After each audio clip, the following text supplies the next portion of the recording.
Hey guys, welcome back to the channel. This is a story about what if Izuku was the shadow hero part 1.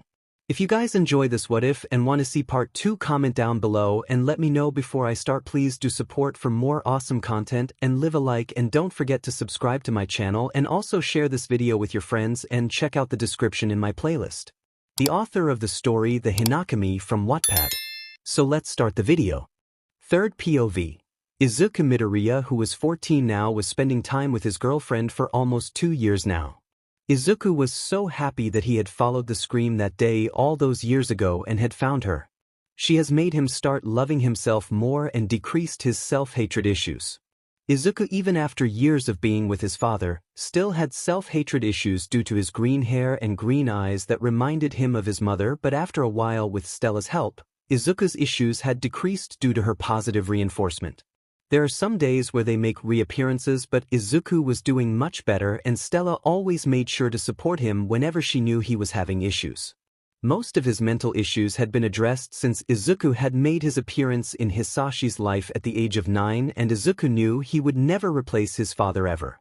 Izuku could see the light and day differences between All Might and Hisashi. Even when he was busy, Hisashi always made time for Izuku when he asked for it.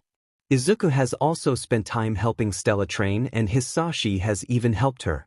This caused Stella's experience and skills to skyrocket. Her quirk overall was a complex one, but also an extremely powerful one after being put through the ringer by Izuku and Hisashi. Stella's quirk Phoenix Queen had evolved somewhat under the pressure that the Midoriyas put her through. Her quirk evolved from controlling fire, providing a healing aspect, and materializing a sword to the point that Stella could now control the fire enough that she could materializing wings of fire that allowed her to fly, increased the healing aspect, and allowed the to materialize the sword quicker. It also allowed her to boost her strength and speed past her natural limits for a 𝗵𝗃𝗃 of time. She also could make any fire be put out at will as well, even if it was caused naturally or via another person's quirk. Overall, it was about double the power that she had before she started training with Izuku and Hisashi. They were proud of her accomplishments that she has gained in half of a year's worth of training. Months passed and Izuku had decided to take Stella out for a night on the town since they had a small break from her school. They were currently sitting on a hillside and were watching the city life pass by them. So Stella, you have about a year or so left before you attend a hero school. Have you decided where you want to go? Izuku asked her. She thought about it, and honestly, she didn't know where she wanted to go. Honestly, if you end up with any long-term missions in another country, I would likely transfer to wherever you are stationed so we can spend time together. I don't really care about what hero school I go to. I just want to be near you, so as long as you are in the New York area, I will just attend the hero school near here, which is a highly rated school as well. Stella stated, and Izuku nodded his head at that and understood her longing. He as well wanted to be around her as well and didn't want to separate from her for a long 𝗵𝗃𝗃 of time either. A week was reasonable and all, but anything longer than that would be annoying to Izuku. As they were just laying there, Stella decided to ask Izuku how his work was going in the business and in hero work. Overall, for the actual business, it's done well. We expanded into more foreign markets and have capitalized on several deals. We've also pushed your parents' businesses to a new height as well, and they gained traction in the American market at a faster pace than expected when the first deals were made between our families. They are expected to make a profit overall on all the American branches from their initial investments by the end of the year instead of in the next 3 years like projected. Izuku stated, and Stella nodded her head since she knew about that and was happy for her parents. Once they recuperate all of their investments, then it will be working in the black from now on, which will make things easier overall for their American branch. Izuku then started to talk about his hero work. There are limits on what I can tell you due to laws. Overall, I'm doing quite well in the cases I've been handling. I've had to deal with some special agent cases and I have killed. It was disturbing. I felt sick with myself and disgusted, but coming home to you after the mission made it easy to push down and move forward. Izuku stated as he hugged Stella. Stella had moved into the Midoriya's home halfway into their relationship since the amount of time she spent with Izuku. The parents agreed to it but warned them not to make any children, which caused them to blush. It honestly helped Izuku improve overall, with his girlfriend of almost 2 years being around more when he had to come back from those nastier missions. On those days, Izuku knew he wasn't a monster for dirtying his hands for the sake of peace. Izuku had found some interesting quirks as well, but kept them hidden for emergencies since they were a bit more destructive, and Izuku could see why they ended up being targeted for permanent removal due to how many people they killed with the quirks. Stella just hugged Izuku as he talked and nodded her head. Just remember, you're not a monster. These people you are killing have done many horrible things. It would be one thing to kill a random thug, but an entirely different thing to stop mass murders that just enjoy killing innocent people. Stella said, and Izuku leaned down and kissed her on the lips and thanked her. Stella then asked about the creature case since she knew some of it already from the media. It's getting troublesome. They are tracking down all of the DNAs and have found nearly all of them. It appears to be sourced in Japan, which means I will have to travel there for the mission, which is risky since it means I can run into them. Izuku said, and she felt him tense a bit at talking about them. She nodded her head.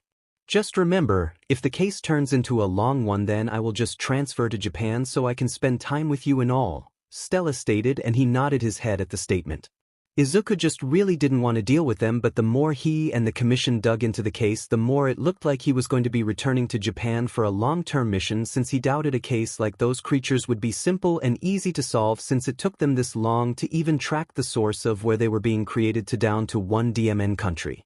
As they were resting, Izuku felt his phone vibrate and saw that it was time for them to leave and return home. As such, they got up and left and soon arrived home. Izuku found the entire family at the home getting ready for dinner. Since Izuku and Stella have been dating for over a year now and she moved in with the Midoriyas, the Vermillions had started showing up for dinner every other day, which has become a normal event. "We're home," Izuku called out, and Hisashi said that dinner was about done and to get ready, which they nodded their heads at.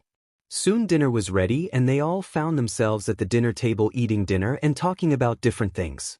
As the night went on, Izuku was just glad that he could enjoy days like this, but he knew that one day the peace would be destabilized. As they were sitting there eating dinner, Izuku received a phone call. It was from the president of the Hero Commission.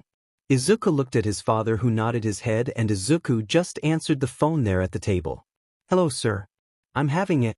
Feeling that I'm not going to enjoy the reason you are calling, am I?" Izuku said, feeling some dread when he saw the name on his caller ID when it ranged. "You would be correct, Hunter. We've gathered everything we could really gather from the creature you captured about a year ago. We haven't received any more attacks from creatures like it, but the issue still stands that it's a threat that needs to be dealt with. As such, I'm calling you to issue you a special agent mission in conjecture with the United Nations, since we've brought them into the loop about this mission and they are concerned about it as well. As such, starting in a few months you are to relocate to Japan for the foreseeable future under the authority of the UN. You are to use your special agent authority where you see fit to ensure you get the resources from the local heroes of Japan to ensure you get the job done. The UN and America want whoever is making these creatures stopped, and if they can't be captured when you find them, then you are to kill them to ensure they don't escape. Do you understand?" asked the president of the American Commission. Izuku was silent for a few moments but exhaled. "I understand, sir. I will start preparing to leave within the next month and a half. May I inform Stella of this order? She plans to attend a hero school wherever I am stationed at, so we can stay together." Izuku asked him and hoped the request would be approved, since Izuku didn't want to deal with being in Japan alone. Everyone at the dinner was tense due to hearing Izuku's words. Stella looked at him in concern and waited for him to receive an answer. Izuku waited and waited but then got a response. "Sorry for the wait. I was talking to a representative from the UN who is in my office about allowing the information to be told to Stella. I explained that your former family is in Japan and are significant heroes who do have some authority to cause you issues. They have agreed with me to have her read in the entire case so you don't have to hide things from her about it, so she can mentally support you since you have to be in your home country where you received a lot of trauma. We both know the likelihood of you running into them is going to be high as well, so it would be good to have her nearby. I would suggest having her apply to UA since it's the best hero school in Japan, but that's for you to decide on where she goes.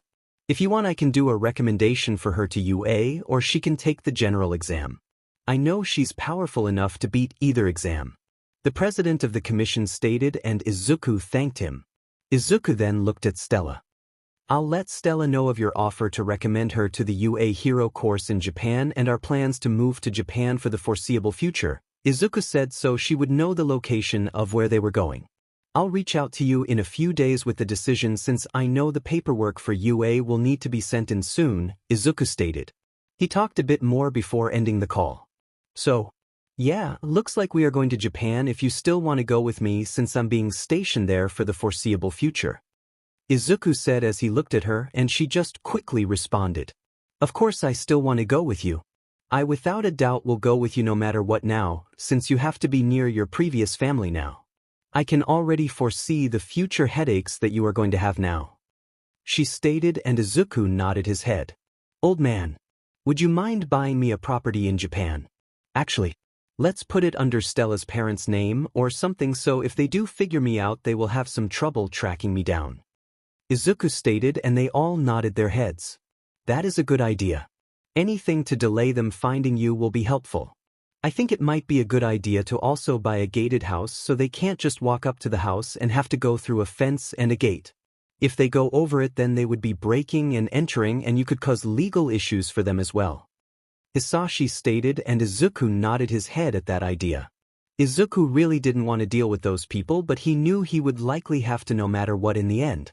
Stella just rubbed his back and told him that she would support him and help him, which Izuku responded with a kiss causing her to blush hard since it was in front of their parents. Third POV. It has been about a month since Izuku had received the phone call from the president of the commission in regards to his new orders. Stella had finished the schooling that she needed from her middle school and had tested out of it. They also decided that it would be a good idea for Stella to also test out of her high school education, so the only thing that she needs now is the actual hero course education system. The reason that they did this was to ensure that she had as much free time with Izuku that she could have. They didn't know what exactly UA would do with her free time during that day since she wouldn't need the classes, but they assumed that Nizu would likely put her in advanced classes like he has done so in the past with students like Stella that have passed through his halls. Izuku had looked around on the internet with the parents. They have even contacted a real estate agent in Japan and gave them a list of what they were searching for in their new home in Japan and the rough area where they wanted it to be. At first, the real estate agent thought they were being pranked since it was a foreign caller making the request but soon realized they weren't kidding and got to work quickly. Outside of that, Izuku had talked to their parents and had to listen to threats from Francis Vermillion. Francis was threatening Izuku and telling him that he better take care of his daughter or else. Izuku was reaching his limit on listening to his threats and had snapped back. You think I am going to let the future mother of my children get hurt or mistreated? Izuku snapped out after listening to so many words of his. The room was silent until Izuku realized what he said and decided to hide his face in the couch pillow. God, kill me now. Izuku groaned out as the adults were all laughing at him. Oh, already planning marriage now are we? Teased Stella's mother and Izuku groaned until he heard a squeak from behind him and he turned around to find Stella returning from finishing her last day at the school. She was bright red from what she heard and Izuku groaned again and hid his face in the pillow. Stella, you heard all of that didn't you? Izuku asked and she nodded her head. Izuku rolled his eyes and pulled her down onto his lap. Well, I mean it. When we get a bit older I will propose to you, okay? Izuku said and she nodded her head while in his lap with a large blush. Izuku was also flushed red as well since he had said that in front of their parents. Stella's mother just said she approved of it while Francis rolled his eyes and grumbled out approval. Hisashi was just laughing at his son the entire time, which earned a glare from Izuku. As they all calmed down, Izuku looked at the message on his phone that he received. Seth got back with me. The paperwork for the new home in Japan was finalized. It's been put under the Vermillion's name. It's a home on the coastline of the Shizuoka prefecture. It's about 30 minutes away from the school via train and 10 or so away via car. I've had Seth arrange for a car to be sent to Japan for me to drive since my special agent license grants me the right to drive even though the law says I can't. So when I can I will always take Stella to school myself so she doesn't have to take the train, or we can arrange for a driver from one of our local branches to drive her to and from school. Izuku stated and everyone nodded their heads. They all just enjoyed their time before the children would leave in the next couple of weeks. Time passed quickly and the two of them were off from the United States to Japan. The trip was long but being together made it seem short.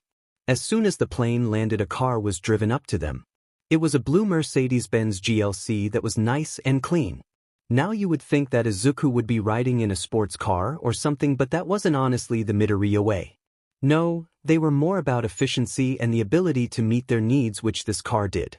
It provided enough room for them to drive in and transport things, but also was a top-class car for what they needed.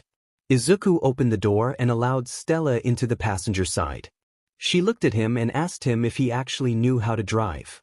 Izuku chuckled at that question. Do remember, multiple quirks my 𝗵𝗃. Dad transferred all of his driving knowledge to me and then he helped me practice on a recreation of a Japanese road a few weeks ago. He went to great lengths to ensure I knew how to drive in Japan. Izuku stated, and Stella giggled at the lengths the two Midoriyas went to ensure Izuku was successful. God damn, the sounds of her giggles make me feel on cloud 9. Izuku thought as he finished loading everything into the car before starting to drive off.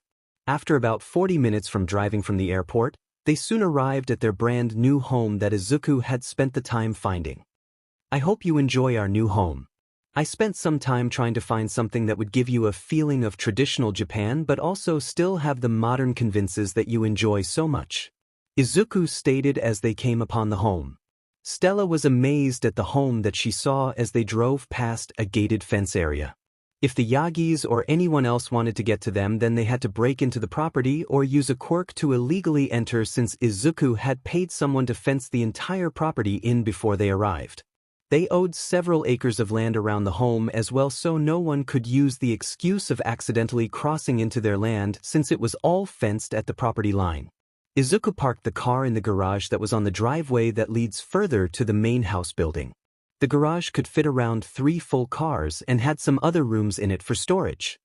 We have a living area further down the path and then another one to our side closer to the shore, but we will be living in the main building that has the pool attached to it. If our parents decided to join us, or rather your parents, since Dad would have issues returning to Japan, they could stay in the ghost houses.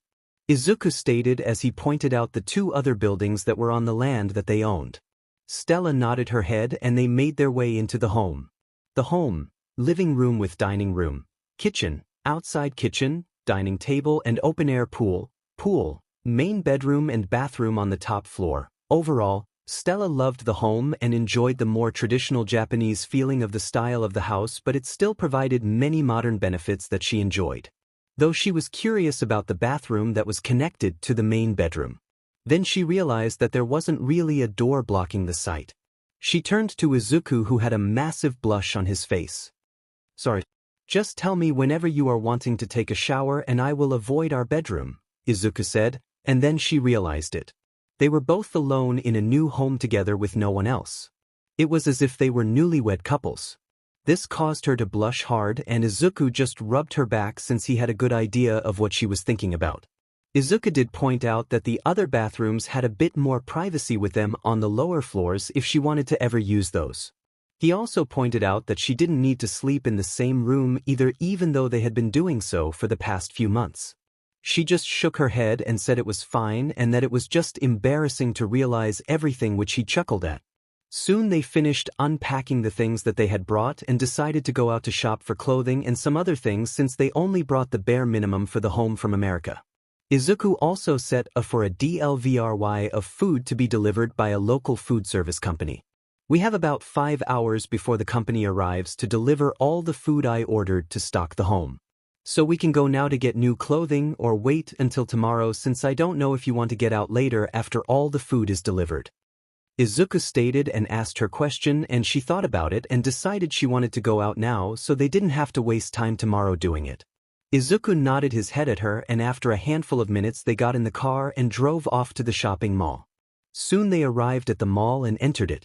Izuku had decided to change his hair color to pure white while outside and wore some black shades to help hide from others since his younger self was still on some missing person papers that were hanging around. Stella had noticed them but didn't comment about it since they were in public. Soon, they had gotten all of the things that they needed and had returned home. I'm sure you saw the posters. Stella asked. Izuku nodded his head at Stella's statement. Indeed, I don't get why they have put more up. It's been years since I've left and I have no plans to return to them. Anyway, if they ever find out who my father is, they will lose any longing of connecting to me anyway. I don't have any regrets about Dad being my father since he was there for me and has given up his old self to take care of me unlike them. So, I've let my anger go regarding them, but I don't know if it will stay gone if I find myself in front of them. Izuku stated, and she nodded her head and just rubbed his back, helping him stay calm. Soon the food arrived and Izuku opened the gate via his phone and allowed the driver to reach their house. They soon had everything stocked into the cabinets and fridge and were ready to live out their lives in Japan moving forward. Third POV. Izumi Midoriya was a hunter. He enjoyed bringing criminals into face justice for those that sought to harm people. He wanted people to feel safe and secure, and just because he came to Japan doesn't mean that he was going to stop tracking down villains and bringing them to justice. As such, Izumi Midoriya decided to start his hero patrols in Japan after a week of being in the country. Stella and he had enjoyed their free time together, but he did need to do what he was sent here for. So once Stella went to sleep, Izuku decided to go out and start his search of anything that would lead him to find out who was making the creatures. Hisashi had some possible clues to who it might have been. Hisashi had told Izuku and the president of the commission about an old doctor he worked with. Hisashi actually confessed that the doctor is older than 100 years, which had surprised everyone when they learned about it. Hisashi said that the doctor had a quirk called Life Force. This quirk is similar to the anti-aging quirk that we possess, but it's a degraded version in my view. It provides a youthful appearance compared to your true age, but it has a horribly negative effect. It causes the user's physical mobility to worsen, which means that it was never a quirk that I wanted to take since it would hamper me in my battles all those years ago. Hisashi stated, and Izuku would have to agree. From what Hisashi knew is that the doctor was involved in researching quirks and always wanted to find a way to reproduce quirks. The doctor believed that quirks would hit a singularity point one day and cause something to happen. Even Hisashi believed in the singularity point, but he believed that the quirks would reset on the power level and become weaker before growing stronger again. He also believed the quirkless people were a default state of humans that were left in the event that quirks ever broke humans. This way the human race would survive if humans went too far. It's why he always respected the quirkless people due to this belief, since they might be the key to keeping humans alive.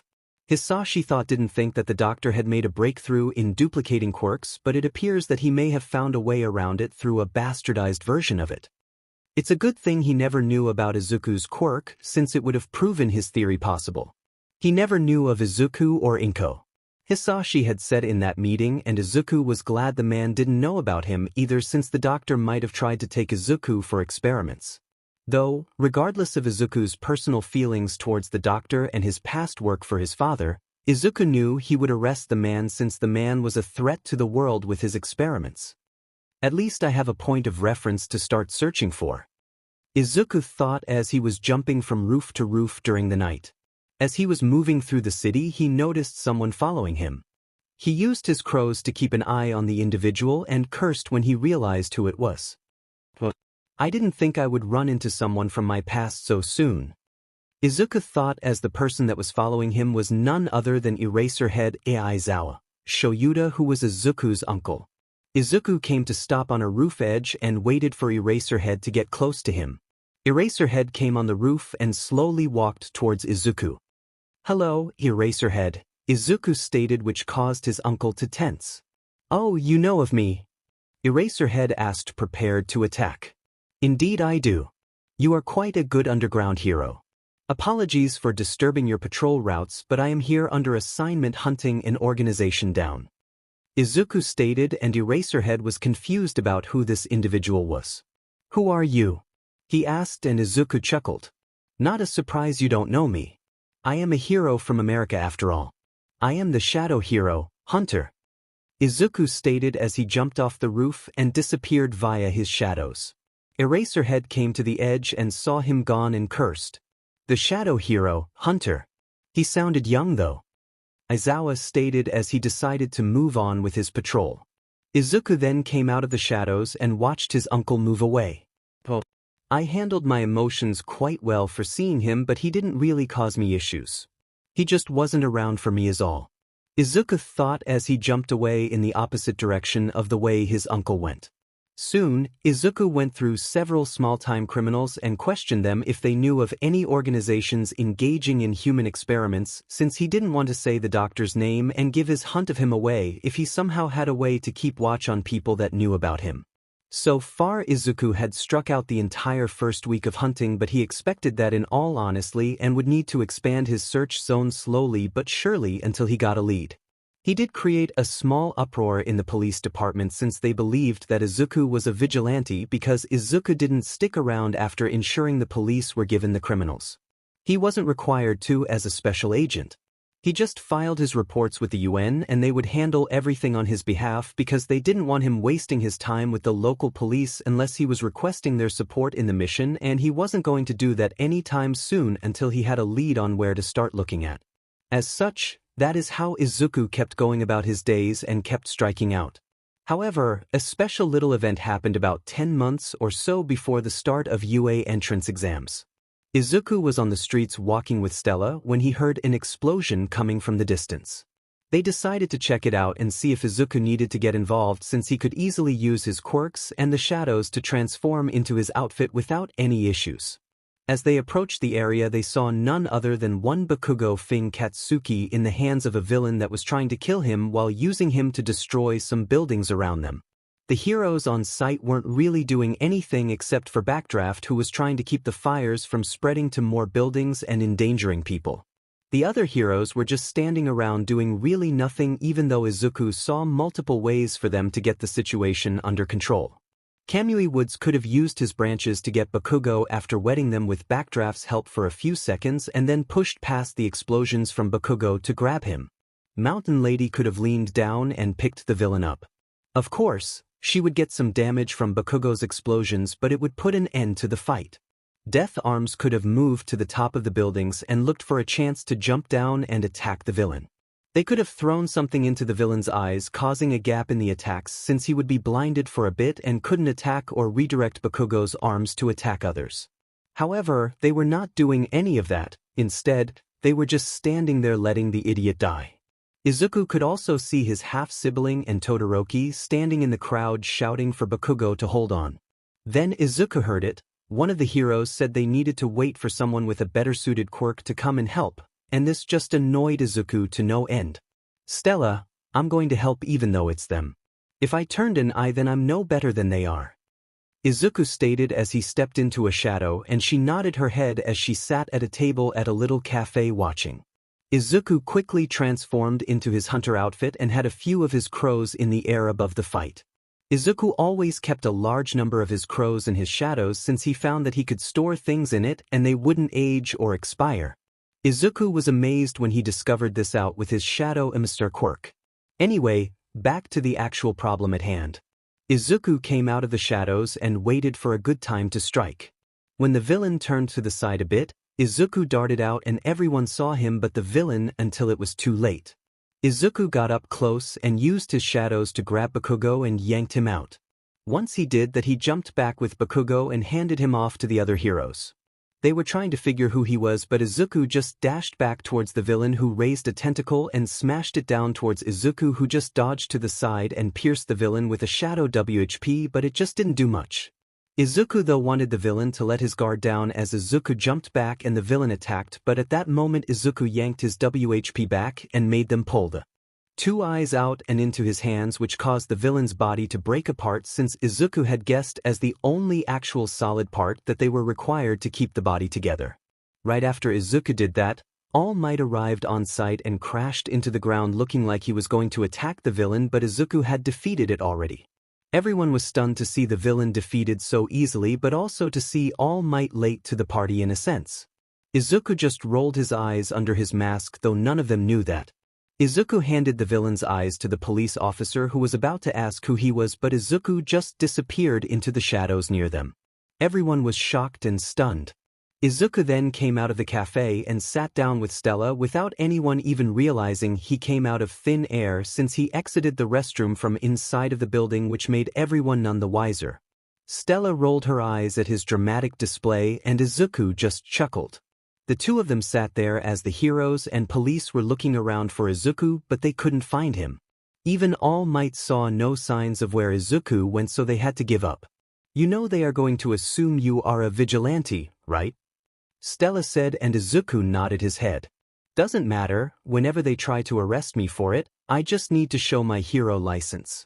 I have both on me, and I will show my basic one first before the special agent one, since both have all my information blocked out except my hero name and ID number. Izuku stated, and Stella just nodded her head.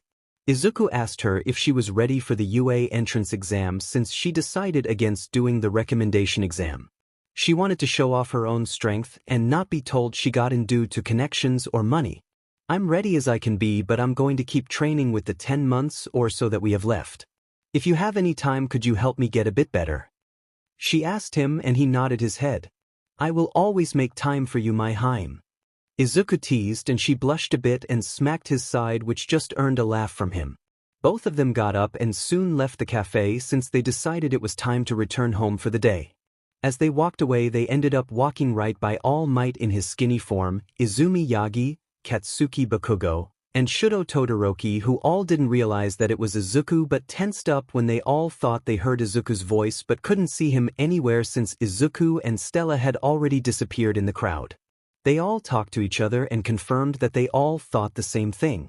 Izuku Yagi was just near them and they didn't even notice. Third POV. Over the next 10 months before the UA entrance exam, Izuku had spent a lot of time helping Stella train while he did his work on the special agent case at night. However, he was honestly astonished by the display of her abilities and combat learning speed, which has only gotten better over time. Izuku had realized that even with all of his quirks, that she was one of the best people capable of fighting him or his father in a battle. The reason he believed this was due to how fast she always improved and the fact that her quirk provided her multiple benefits that could disable them. Both Hisashi and Izuku relied on their healing quirks to get them back up and going, but she is capable of producing fire hot enough to cauterizing their cells quickly. She's a close combat person but also a long-range combat individual, which provides her the ability to fight them in multiple different ways, and her quirk also provides her a healing aspect that would make her last against them. Though, Izuku said capable of fighting them in a battle and not defeating them in a battle. Izuku and Hisashi both have a large number of quirks that would allow them to get out of sticky situations as long as they didn't underestimate their opponents, and Hisashi had taught Izuku that again and again. Hisashi had reminded Izuku that even though he was stronger than All Might, he suffered a defeat at his hands since he had let his guard down and underestimated his opponent. As such, Izuku knew to be careful against even the weakest person that he fought and to always approach them as if they could kill him if they were lucky enough, and fate smiled upon them. As the months passed away, Izuku also saw an increase in the activity of those that used to be related to him. He could see them looking around the city where he was on the day of the sludge attack. They must have heard my voice when walking by with Stella. They shouldn't know who we are though. They are just blindly searching since I have seen Uncle 𝗂𝗄𝗏, Uncle Endeavor, Grandpa Torino, Uncle Sir Night-Eye, and whoever his little helper is. Izuku thought that he realized that he called them with titles as if they were family, and Izuku honestly didn't know how to feel about that. He did it out of instinct, and that is how he found himself on the couch in the living room with his head on Stella's lap, asking her for her thoughts about that. From what you told me, they weren't there in your life. So they didn't really harm you as your former parents did, nor sister and her friends did. It's possible you don't really blame them as much as you first thought. The question is, did they know about your treatment before you disappeared? If they did, then it's a whole separate issue, but if they didn't and were lied to by the Yagis, then it's okay for you to still want to be associated with them. Stella stated, and Izuku nodded his head. Right now he just didn't want to deal with them but knew he would have to sooner or later, and the number of times he keeps running into them keeps increasing slowly and slowly. The last few months passed and it was now time for the UA entrance exam. Izuku drove Stella to the UA gates and dropped her off. People looked at the car but let it go as it wasn't really shown offish. As such, they just ignored it for the most part, but Stella herself did get looks from perverted males which annoyed Izuku, which Stella just giggled at him and put a kiss on his lips before walking away. A lot of boys wanted to glare at Izuku, but he already drove off and parked the car far away from UA before he changed into his hero outfit and teleported by using one of his crows to get a visual of the inside of UA. Izuku blended in with the shadows quickly before the alarms and sensors could pick him up. Izuku had no issues with 𝗍𝗫 finding out about him being there, but he didn't want to cause an issue, so he just hid and made his way into the school. Izuku wanted to spy on the exams because he personally wanted to see what they were like on the day of the exam. Call it an old childhood dream of his that he never got to live, so this was the next best thing. Izuku has also been debating on revealing himself to his uncle 𝗍𝗫. Izuku is highly doubtful that 𝗍𝗫 would have allowed Izuku to be treated like he was due to 𝗍𝗫's past. 𝗍𝗫 would have taken Izuku away if he knew, and Izuku believed he just trusted 𝗵𝗃𝗃𝗁𝗃's words because of how long he knew them and trusted them to not lie to him. As such, Izuku had already asked the UN and the Americans' Commission President for permission to read 𝗍𝗫 in on the case if Izuku decided to bring him in on the case, since he would involve 𝗍𝗫 most likely even if he didn't fully reveal himself. As Izuku was moving around the campus, he soon found himself in front of said Principal 𝗍𝗫, who was staring at the shadow that Izuku was hidden in. Izuku was kind of shocked that 𝗍𝗫 was staring straight at him. "There's no way he knows I am here, right? I'm pretty sure I hid before the sensors triggered," Izuku thought and watched 𝗍𝗫. 𝗍𝗫 just walked up to the shadow and waved his paw and told the shadow Izuku was hiding in to follow him. Izuku did as he was asked since he had been found out. "How did he find me?" Izuku thought as he just followed 𝗍𝗫. Soon they arrived in the principal's office where Izuku came out of the shadows. "Well, hello Mr. Hunter," 𝗍𝗫 said, and Izuku bowed slightly and sat down without speaking since he was afraid he would give himself away in full since 𝗍𝗫 was smart. "Now, I am wondering why an American hero is here in Japan. Eraserhead told me that he met you before then there was the event with the sludge villain. You keep under the radar and do your reports for your actions to some other entity. I know that since the police believed you to be a vigilante, but then they received official reports with your hero name and ID number on them through official channels which I can't track back. So that means several things from what I can assume. 1. You're wanting to keep a low profile as best as you can, but you don't mind getting involved in other matters. And 2. You have some primary mission you're meant to complete here in Japan that warranted you to come here," 𝗍𝗫 stated, and Izuku nodded his head. 𝗍𝗫 observed Izuku and noticed how he never spoke in front of him. He's not mute since Aizawa said he spoke. So I must know him and likely could figure out from his voice even if it's modulated via the voice changer. 𝗍𝗫 thought as he sat there. Interesting. Would you mind telling me if the mission involves UA since I found you on my campus? I would like to prepare for any threats you might know about that would attack here, or if I have a mole or something if you are hunting an individual down. 𝗍𝗫 asked, and Izuku shook his head and wrote down that the case doesn't involve UA and that he was here for purely personal reasons since he didn't get to attend schooling past elementary and had tested out of all of his education a few years ago before becoming a pro hero. Izuku wrote that it used to be a dream to attend UA when he was a child, but it never became reality due to his situation in the past. 𝗍𝗫 thanked him for letting him know the reason and offered him a view from the control room with all of his staff, which Izuku accepted since he didn't have to hide in the shadows. Unknown to Izuku though, he would run face to face with his past much harder than he thought he would. Though, while they were walking, 𝗍𝗫 had been making connections in his mind to all the information he had. He's young. Really young based on the note and height. He's tested out of all schooling, so he's gotten his high school degree. He said he wanted to attend UA. 𝗍𝗫 thought but was cut off from his thoughts since they had arrived at the control room. The sad thing is he was close to putting Izuku's identity together from all the small clues he had due to his high-spec quirk, but such the train of thoughts due to arriving at the control room and needing to be ready for it. Izuku thought was freaking out because the moment he entered the room it was filled with people that could recognize him. Endeavor, Sir Night Eye, Eraserhead, Gran Torino, Recovery Girl, and 𝗍𝗫 were all in the room with the other staff of UA. They all looked at him, and Eraserhead stood up a bit on guard when he saw Hunter.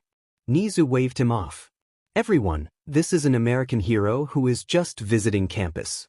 He's here in Japan on a mission that is unrelated to us but wanted to watch the exam, so I've allowed him in here. Please treat him with care," 𝗍𝗫 stated, and they all nodded their heads.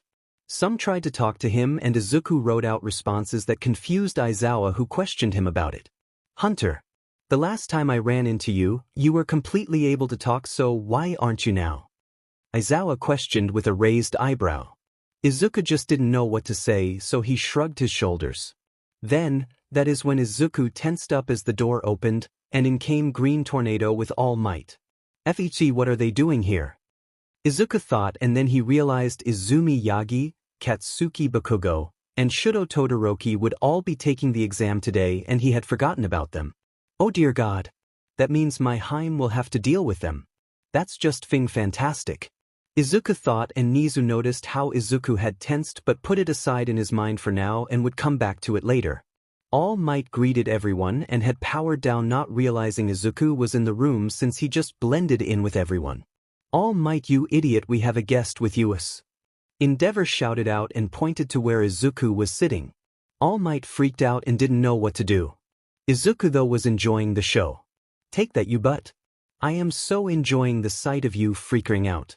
Izuku thought in his mind as Nizu called him. Izuku turned his attention to Nizu, who wore a serious expression. Hunter. May I ask a favor of you and ask that you keep this quiet? Nizu asked, and Izuku wrote out that he would keep silent. They don't need to know about me already knowing it. Izuku thought, since it would be a good thing to have it a favor from Nizu that he could cash in later on. Like helping me keep them off my back if they ever find out the truth of me. Izuku thought in his mind. Soon they all calmed down and All Might tried to start up a conversation with Izuku, who just flat out ignored the hero and didn't even write out responses. Everyone noticed it but didn't comment about it and just kept watching the exam going on. The written exam had finished and all of the students were in the auditorium listening to Present Mike talk about the physical portion of the exam. One student got up and pointed at Izumi and told her to stop muttering. Oh God. I hate the fact that we share that. Izuku thought, since he knew he got it from his father, and Izuku realized that he had passed it on to his half-sibling. Soon, they all went to their separate exam sites and 𝗧𝗏 wasn't with any of his past individuals, so Izuku was happy about that. The exam soon started and 𝗧𝗏, being trained by the Midoriyas, knew to dash off right away as the gates opened. This led her to get about a full minute's worth of time being able to fight the robots before the others were told to go by Present Mike.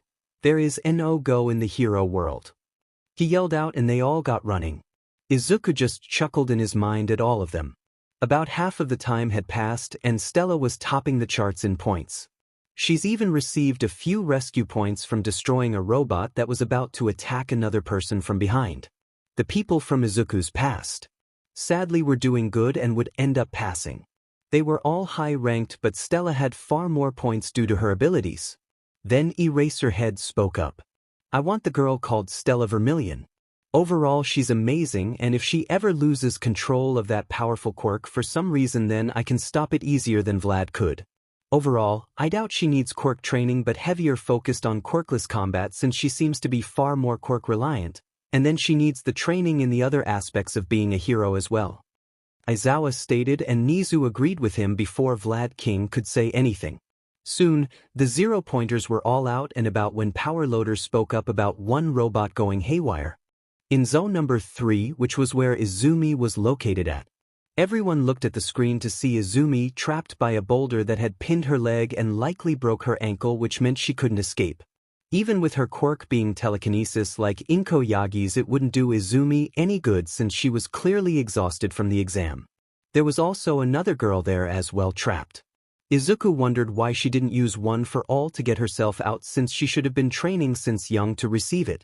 But Izuku didn't care, since he wouldn't get involved unless there was no room left for them to escape or someone to save them. I can't get it to stop. Someone destroy it and save them, since it's far too close to them anyway. Nizu shouted out as he tried hacking the robot before it would get to them, but the robot was really damned close already and wouldn't stop in time even if it received the command. All Might stood up and was about to go when someone yelled at the screen. They all turned and looked to see the pro-hero Hunter standing in front of the girls. They all turned to his seat to only see what looked like darkness/shadows dissipating into the air. They all wondered how he got there faster than All Might, but didn't care as they watched the scene, since it would be too late for All Might to get there anyway. Down at the robot. The girl and Izumi were screaming for help when Izuku appeared. He looked at her with his quirked vision using 𝗲𝗋 and did indeed see two quirks inside of her. Her natural quirk and one for all due to how much power it radiated off of itself. He knew it matched what All Might still barely had inside of himself as well. Izuku then turned back to the robot and raised his hands and arms. Everyone watched as he pushed his hands together into ball and ripped them away from each other, and seconds later the robot broke apart as spikes of black material which were shadows all pierced out of the zero-pointer robot. Izuku had manipulated the shadows inside of the empty spaces inside of the robot and had broken it apart from inside out. This caused it to fall to the sides where no one was standing at. Everyone was stunned at how easily he destroyed the robot, but then got knocked out of their shock when 𝗵𝘃𝗃𝗃's voice ranged out calling the time. Izuku turned to the girls and waved his hands as shadows gathered around and lifted the rubble off of them, freeing them. The one girl got up and thanked Izuku as Izumi tried to stand but fell down. Izuku just used his shadows to catch her in annoyance. Why am I helping her more than needed? Because I am a hero and God, I hate her. Izuku thought as he carried her via the shadows he was controlling and dropped her on the ground at Recovery Girl. Though, drop would be too harsh since he lightly put her down even though he really wanted to drop her for real, but Recovery Girl would be sad at him for doing that in front of her. Izuku then jumped back into the shadows and found himself back in the control room where he had come from. Everyone turned to him and he shrugged his shoulders as if nothing happened. Izuku was sure he heard Aizawa and Sir Night-Eye whisper out a "what the F," but he ignored them. Izuku took a paper out and wrote something down. He wrote a message to Nizu that said he would likely bring him in on a case in the coming month or so since he might need help tracking a large threat down that he would rather get done sooner rather than later. Nizu nodded his head and said he would be waiting to hear from him about the potential case. Izuku waved and then left them all in the room. Are we going to talk about how weird he is? Present Mike stated as he sat in his chair. Some staff nodded their heads, but Nizu spoke up. I'm sure I know him from somewhere. It's the reason he didn't talk, like Aizawa pointed out. Hunter was sure I would figure him out and he's determined to keep his identity hidden for some reason. It might be a part of his mission requirements. Anyway, I know he's the same age as our incoming freshman. Nizu stated and everyone was in shock. Sir, are you sure? All Might asked even though he and Inko weren't really popular with the staff due to their issues regarding their missing son that they all knew about. I'm sure. I've gotten some clues from a talk I had with him in my office. He wrote out that the case doesn't involve UA and that he was here for purely personal reasons since he didn't get to attend schooling past elementary and had tested out of all of his education a few years ago before becoming a pro hero. Hunter wrote that it used to be a dream to attend UA when he was a child, but it never became reality due to his situation in past. Then we have the fact that he doesn't speak in front of me, which means I can identify him. He's really young, but I wonder who Hunter is. Aizawa, you've run into him before at night since he seems to operate mostly at night. Keep an eye out on him. I might end up in a battle with America over Hunter. I have multiple theories and it's possible he's in a safe situation, but I just want to be careful. If he ever asks any of you for help on something, please accept his request if you can, since I want him to trust us and reach out to us if he needs help. Nizu stated while he was still trying to figure who Hunter was. He indeed had multiple theories, and one of them was that Hunter was Izuku Yagi. The reason he thought this was due to the fact that Izuku disappeared during elementary. Hunter said he never finished past elementary and had tested out. Hunter said he wanted to go to UA like Izuku did, and both had issues in their childhoods. Hunter was also likely the same age as Izuku Yagi, which meant there was a 40% chance in Nizu's mind with the current information that Hunter was Izuku Yagi, but there were many questions of how Izuku got to America and became a hero if it was indeed him. All of the Hunter's information is blocked by the American government. Only his hero name and ID number are available, which means they are wanting to keep his identity under wraps. Nizu thought as he dismissed everyone to get started on their work. While they were all doing that and Izuku was freaking out. I really gave up too much information. Uncle Nizu likely has a lot of guesses of who I am and likely has already figured me out. God, why does he have such a big brain? Izuku thought since he just prayed Nizu would keep silent on his identity for now and just asked in private instead of sending a manhunt for him. Though, outside of Izuku's freaking out, Izuku arrived in front of UA right as Stella walked out. She got into the car and they drove off and went home for the day where they would relax and wait for her results in 2 weeks. Third POV. Even though Izuku knew that Stella had placed first in the hero exam and first on the written exam, Izuku decided to tease her about if she passed or not. Izuku was having fun up to the point that she threatened to kick him out of their 𝗧𝗵𝗃𝗃 bedroom to the couch. Okay. I am sorry. Izuku quickly apologized and was on his knees since he knew he wasn't allowed to go to any of the other rooms to sleep and had to stay on the couch or she would just extend the time limit. He's ended up on the couch once before and it wasn't enjoyable. Izuku had gotten far too used to sleeping with Stella's warmth that he didn't sleep at all that night. He couldn't even fall asleep for 30 minutes, which would have granted him an entire day's worth of energy, but nope. Izuku just kept turning and tossing all night long since he didn't have patrol that day and he had eye bags under him the next morning. Stella decided to take pity on him and allowed him to cuddle up to her, which allowed him to fall asleep for long enough to activate power nap to grant him a full night's rest after he apologized for throwing her in the pool that day before.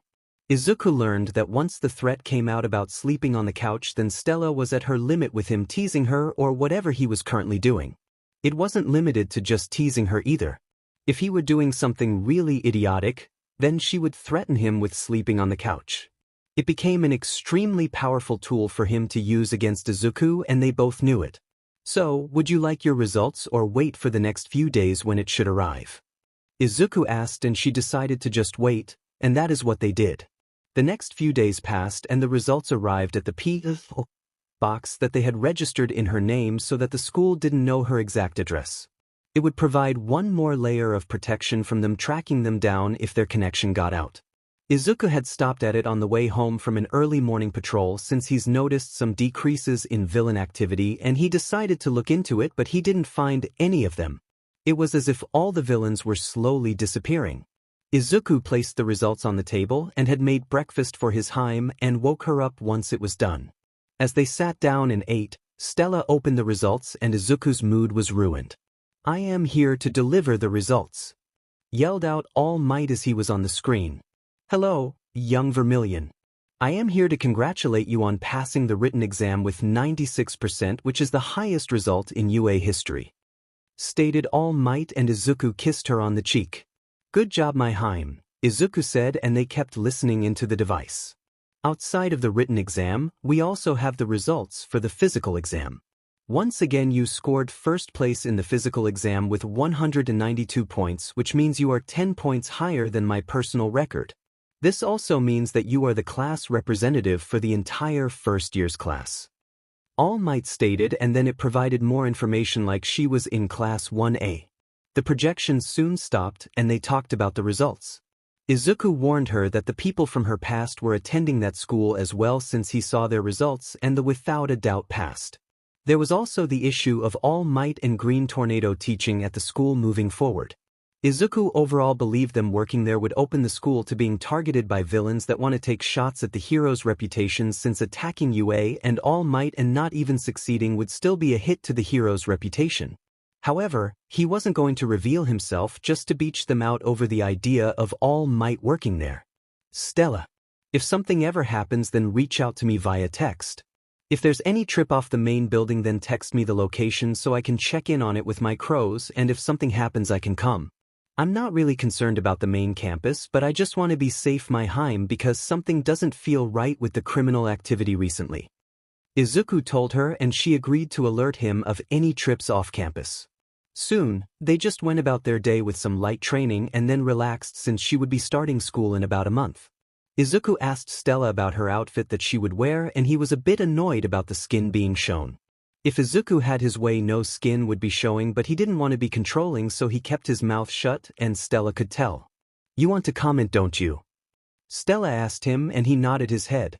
"I do, but I don't want to be controlling," Izuku said, and she said she wanted his comments, but he would need to accept whatever she decided in regards to it in the end. "I wish the chest was covered up a bit more. I could deal with the legs, but I just really wish the chest was covered up a bit more since I don't want other men looking," Izuku stated, and she giggled at him, and he pouted, but she said no skin would be showing. She showed the notes, and she would have a layer of material going over her body under the outfit. It would provide her some protection from the elements and some attacks.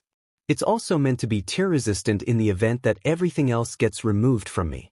So even though it looks like the skin is showing, you need to look at the hands compared to the legs and chest.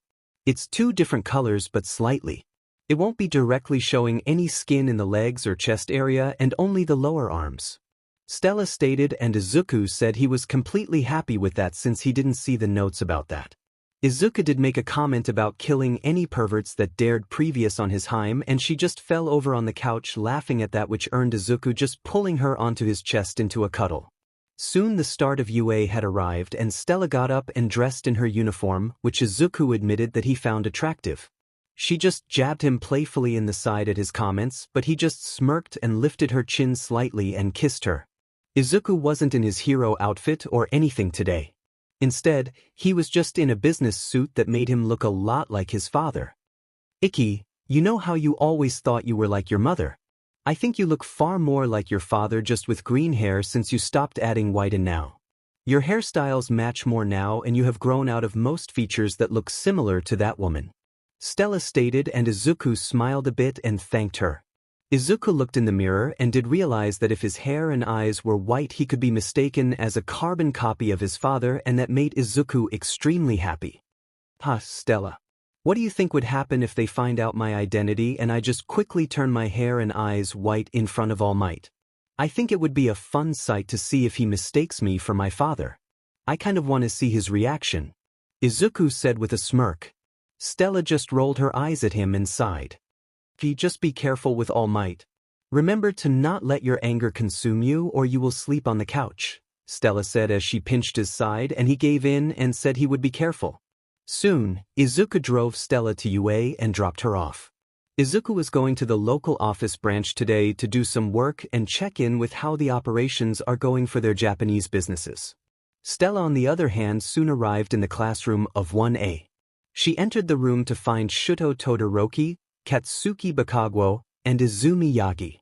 There was also the boy that called Yagi out at the presentation by Present Mike during the exam. The boy was talking to Yagi and apologizing to her for calling her out when she was clearly paying more attention than him and was a better person. 𝗧𝗵𝗲 just ignored them all and took a seat near the front door. Soon the entire class was filled with people and they noticed there was one extra person with one less desk. 𝗧𝗵𝗃 said the teacher for 1A is his uncle, which he's unsure if he hated 𝗧𝗃 or not due to his previous quirkless statues. However, one thing is clear, that someone will be expelled if not more people, since 𝗧𝗃 said that his uncle had a habit of expelling people. 𝗧𝗵𝗲 thought as she noticed 𝗬𝗍𝗄 in his sleeping bag at the door. 𝗧𝗵𝗲 did wonder if Izuku would take pity on the man and give him a second quirk like the power nap quirk if it was compatible with 𝗬𝗍𝗄's body. However, she was pulled out of her thoughts when he started speaking. Everyone shut up, I am Shoyuda Aizawa. You will call me Aizawa-sensei. Now put these gym uniforms on in the changing room and get out to the training field in 8 minutes or I will expel you. Aizawa stated, and 𝗧𝗵𝗲 just got up and quickly moved to do it. This caused everyone else to get moving as well, and soon everyone was in the changing room. 𝗧𝗵𝗲 was standing out on the field and Aizawa came out soon after her and was surprised to already see a student on the field. He looked at her and she looked at him. Good day, 𝗬𝗍𝗄, 𝗧𝗵𝗲 stated, and Aizawa's eyebrows raised a bit in shock that a student and a foreign student at that knew who he was. I'm curious of how you know of me, Aizawa stated, and she chuckled a bit. I've been told about you.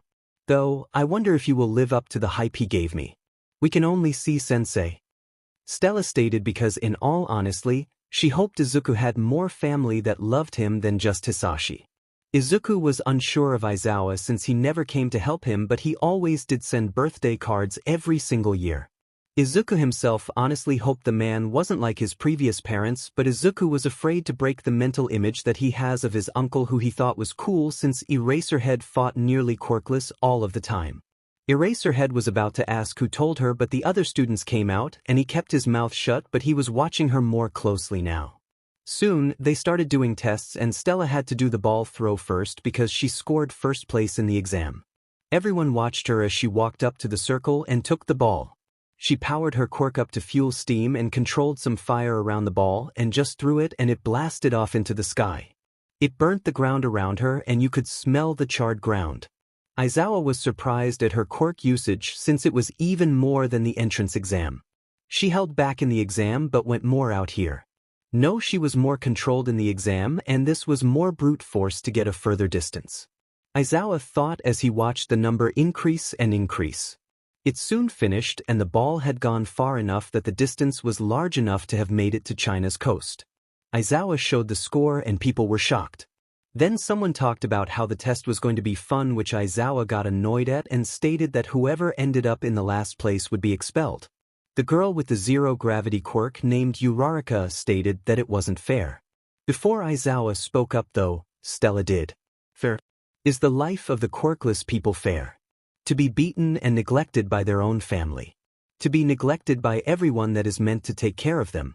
Is it fair for those with so-called villainous quirks to be treated harshly just because of a quirk? Villain attacks. Acts of God that claim people's lives. No, they aren't, but as heroes, we can hopefully correct some of the unfairness with the influence and power we will hold. Stella stated with some coldness in her voice. 𝗬𝗏𝗏 smiled and spoke up. She stated almost the exact words out of my mouth. She's right, and UA gives the teachers the right to conduct our homerooms as we wish. I can do as I wish with you all, which includes expelling you all if I so want to. Let's start the so-called fun. 𝗬𝗧𝗏 stated with a smile.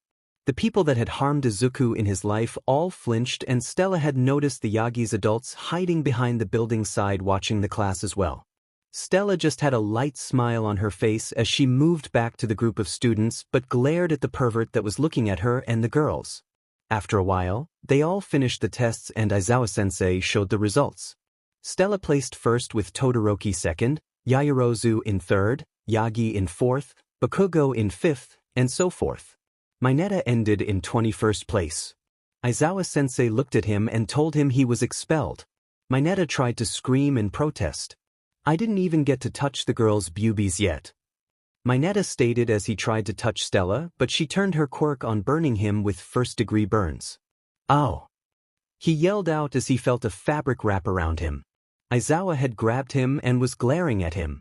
Congratulations, you are now under arrest for attempted SXL assault, 𝗬𝗏𝗏 said, and Stella had a smirk on his face. He told everyone else to go back to the classroom and introduce themselves to each other. That is how Stella found herself in front of everyone, introducing herself. Hello, I am 𝗵𝗃𝗃𝗀, Stella. I was born in France before moving to America with my parents for the family business that they expanded. I recently moved to Japan with my boyfriend who I've been with for several years because he had to do work here in Japan and we wanted to stick together. My quirk is called Phoenix Queen, Stella stated, and a lot of the girls wanted details about her boyfriend. She just shook her head and said it wasn't the right time to reveal those details. The girls just pouted and Stella sat down. Soon they were allowed to leave and Stella noticed 𝗬𝗏𝗏 was looking at her when she left. He likely has gotten suspicious based on my little speech from the tests and the fact that I said me and my boyfriend moved here for his work, which would match the pro hero hunter. I wonder, Eraserhead, will you let Izuku down as they did? Stella thought as she left and got into Izuku's car right as he pulled up. 𝗬𝗏𝗏 was watching in the distance but had no way of seeing into the car due to the tiny-eyed windows. Third POV. Izumi Midoriya woke up in the morning to find his girlfriend missing from his chest. He looked at the clock and saw there were about 2 hours before it was time for her to go to school.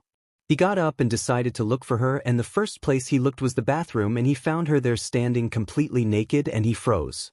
It's not like they were awkward around each other or haven't done some SXL activities, but they haven't been full-blown NDE in front of each other or gone that far in SXL activities. Neither of them has shown the longing of going to that stage, and they were just slowly moving forward and forward with their relationship as it naturally advanced without rushing it. So, here was Izumi Midoriya standing there with only his boxers on as he saw his girlfriend completely naked when she normally wore a nightgown to bed since she liked sleeping in them.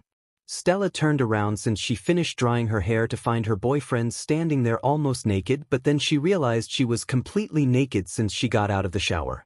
She quickly covered herself and she was almost as red as her hair. This snapped Izuku out of his daze and he turned around. Sorry. I came looking for you since I didn't find you asleep on my chest like normal. I'm sorry I didn't say anything, I was just in a daze at the sight of… Izuku was stuttering now and had a large blush on his face until he felt Stella pressed up against his back, which made him freeze. It's you, so it's fine if you see me like this, but I'm not ready. I'm not ready to go the full way right now since we are still a bit young. She said with some stuttering, and Izuku quickly turned around and hugged her. He rubbed her back and kissed her forehead. It's okay. I'm willing to wait for centuries if it takes that long. We have almost all of the time in the world to take our lives as slow or as fast as we want to. Izuku stated as he kept kissing her forehead. Izuku then picked her up and moved her to the bedroom and pulled some of her clothing and uniform out of the dresser so she could change. He himself started to get change and he took his boxers off in front of her since he had seen her naked. 𝗍𝗗𝗄𝐻, she said quickly, but he chuckled. I get to see you naked right now, so I don't care if you see me either. Remember, we can take it as fast as we want or as slow as we want, but I am comfortable with you seeing me completely naked and I love seeing you as well, my 𝗲𝗵𝗃𝗲. You have always made me feel comfortable with how my body looks with all of my scars from my childhood, so I have no shame of showing off in front of you. Izuku stated as he slipped new clothing on but still sported a blush. Stella soon finished getting changed as well and they made their way downstairs and Izuku made breakfast for them.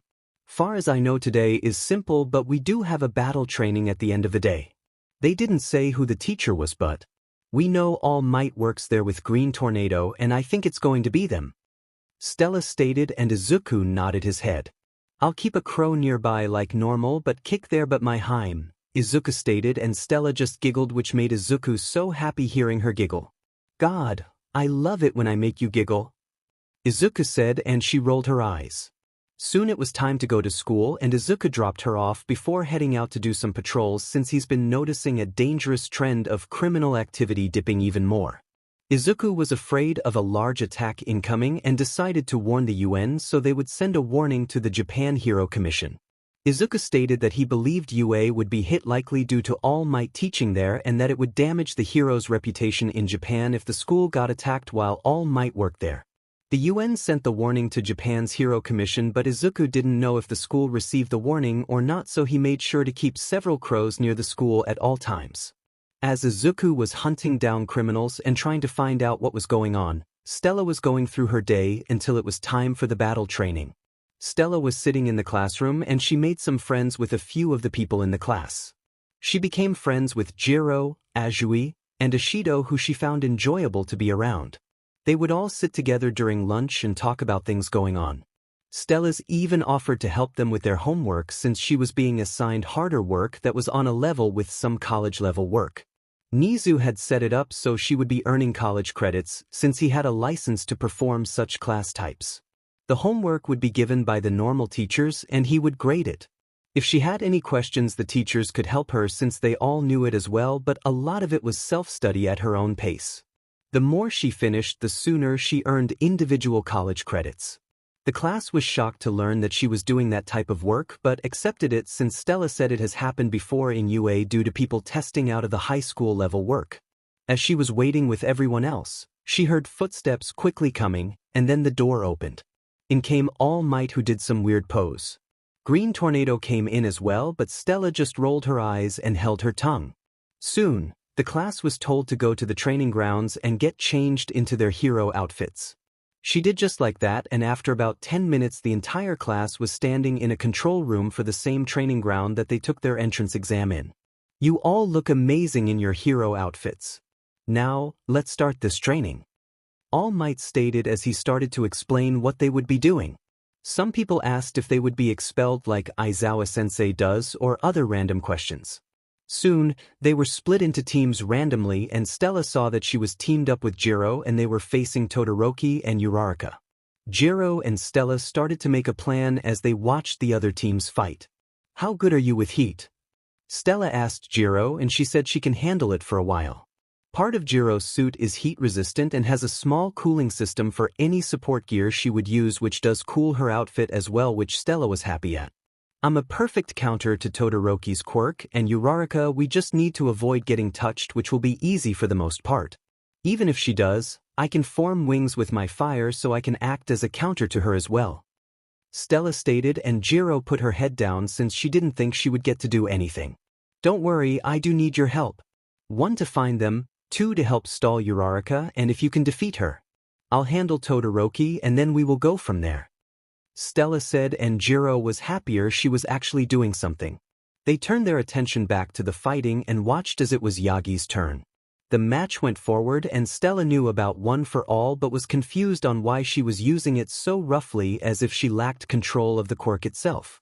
Did she not train with it? Stella thought but put it out of her mind as she watched Yagi fight Kirishima and get defeated by him.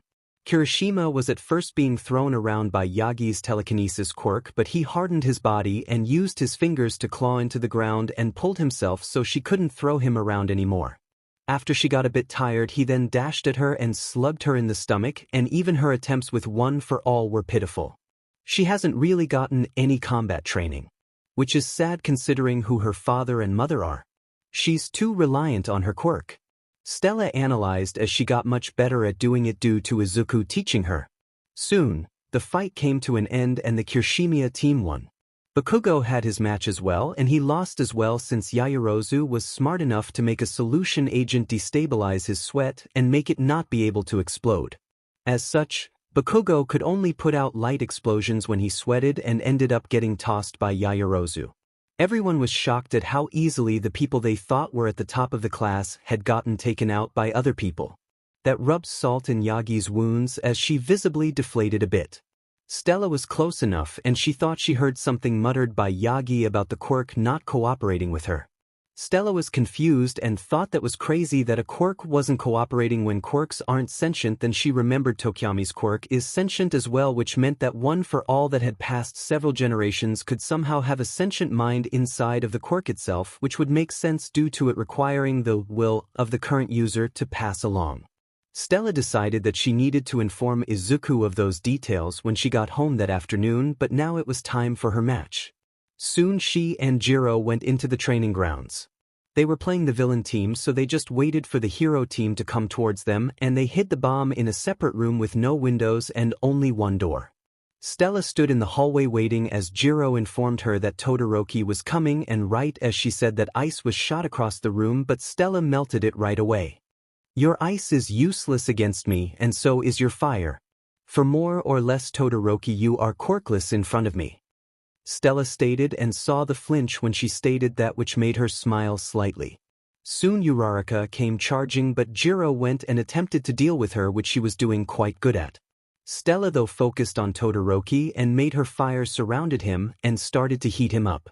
Todoroki kept his ice going, but it just kept melting and Stella just took control of any fire that he put off. Stella was overall the perfect counter to Todoroki in all regards. He couldn't even get close to fight hand to hand since she would make the fire hot enough to burn him, and he had to keep feeding ice out to keep himself cool. As she was doing that, she kept an eye on her teammate and saw that she had successfully captured 𝗬𝗏𝗃𝗃 by creating a sound strong enough to stun the girl for a brief moment before she tried the capture tape around her. 𝗬𝗏 then came to Stella and she nodded her head. Let's end this. I don't want to kill him after all. Stella then dashed forward with the capture tape out and used her fire to hide her approach. Right as she got up close, she broke the firewall that she had created and wrapped the tape around him quickly before he could even react. The match was called and they were all told to return to the control room. Stella came back into the room and was congratulated by every one of her friends for doing such a good job at taking out Todoroki, and 𝗬𝗏 was congratulated as well. Soon the teachers got everyone's attention back and they talked about how the match went. After talking for a bit longer, they were dismissed and let go for the day since that was the last class of the day. Stella was walking out of the school when her friends that she made came up to her and asked if she wanted to walk to the station together. Sorry girls, my boyfriend always picks me up in the car, Stella stated, and the girls looked at her funny. Stella, how old is your boyfriend since none of us are at the legal age to drive? Ishido asked with a raised eyebrow. She wanted to tease her friend but was also concerned. Stella just chuckled a bit. Don't worry girls. He's the same age as us. He has a special job that provides him certain legal protections and rights that allow him to drive even though Japan's driving age is higher for cars than America. Stella stated, and they nodded their heads as they heard a car pull up in front of them and the window roll down. "Hello, my 𝗵𝗃𝗃," the male said in the car, and all of the girls looked at the individual and saw Stella's boyfriend, and they all felt he looked familiar and like they should know him, and honestly they should. Izuku though had changed his hair and eye colors to white like his father, so no one would directly match him to the missing posters. Imagine his hair and eyes being white. "Hello, Ikki. These are the friends I've made in the past few days here at UA. Girls, this is my boyfriend Izuku Midoriya. We've been dating, as I said in class, for several years now, but we knew each other as friends for years before that as well," Stella stated as she introduced Izuku to them all and them to him. Izuku waved at them and greeted them all. 𝗳𝗂𝗄𝗏 was blunt when she spoke. "So, Midoriya, what do you do for a living, since Stella said your work brought you to Japan? Also, call me 𝗬𝗂. 𝗳𝗂𝗄𝗏 asked, and Stella coughed at 𝗳𝗂𝗄𝗏's bluntness. "Sorry, 𝗬𝗂, but I legally can't tell you since you don't have the ability to know about it. Just know I work for the United States government doing work here in Japan currently, but Stella does know what I do since she was read into my job since she came with me per my request to my employers," Izuku stated, and the girls nodded their heads at his statement and accepted it since Stella did confirm that she knew about his job. Soon she got into the car and they drove away, but what neither of them saw was Eraserhead, who was leaving the campus but was in shock when he saw the person in the car. He was trapped in his thoughts because he was sure he saw Izumi Yagi, but the hair and eye colors were completely different. Did he get a quirk to change it? 𝗵𝗃𝗃𝗏, said Izuku Midoriya. So let's see if I can dig into that, but I think it might be good to inform 𝗍𝗫 though, since I don't want to scare him away if he is my nephew, Aizawa thought as he turned around and headed into the school building and went straight for 𝗍𝗫's office. He soon arrived at 𝗍𝗫's office and just walked straight in without even knocking, which shocked 𝗍𝗫 a bit. "𝗍𝗫, I think I might have found him. I think I found Izuku," Aizawa stated, and 𝗍𝗫 choked on his tea. "Explain." 𝗍𝗫 stated, and Aizawa informed him of what he saw and heard about a so-called Izuku Midoriya. 𝗍𝗫 sat there in thought and decided to inform Aizawa of his theories. "I think the pro-hero hunter is Izuku. Also, if I remember correctly, the last name Midoriya is the same as the most powerful businessman in America. The thing is, how did they meet and Izuku ends up like this? Aizawa just keeps an eye out on Stella, and this is Izuku Midoriya. You might be right, and Izuku had someone change his eye and hair color.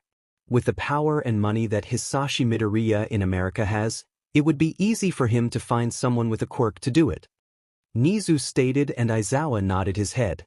They felt so much hope with the likelihood of them finding Izuku once again, but the question is, how big of a change has he gone under since he left and now returned? 𝗍𝗫 though was glad that Izuku seems to have gone down the path of being a hero, but the question is, how did he get a quirk? And Aizawa wanted to know that as well, but they would have to wait to get their answers for now.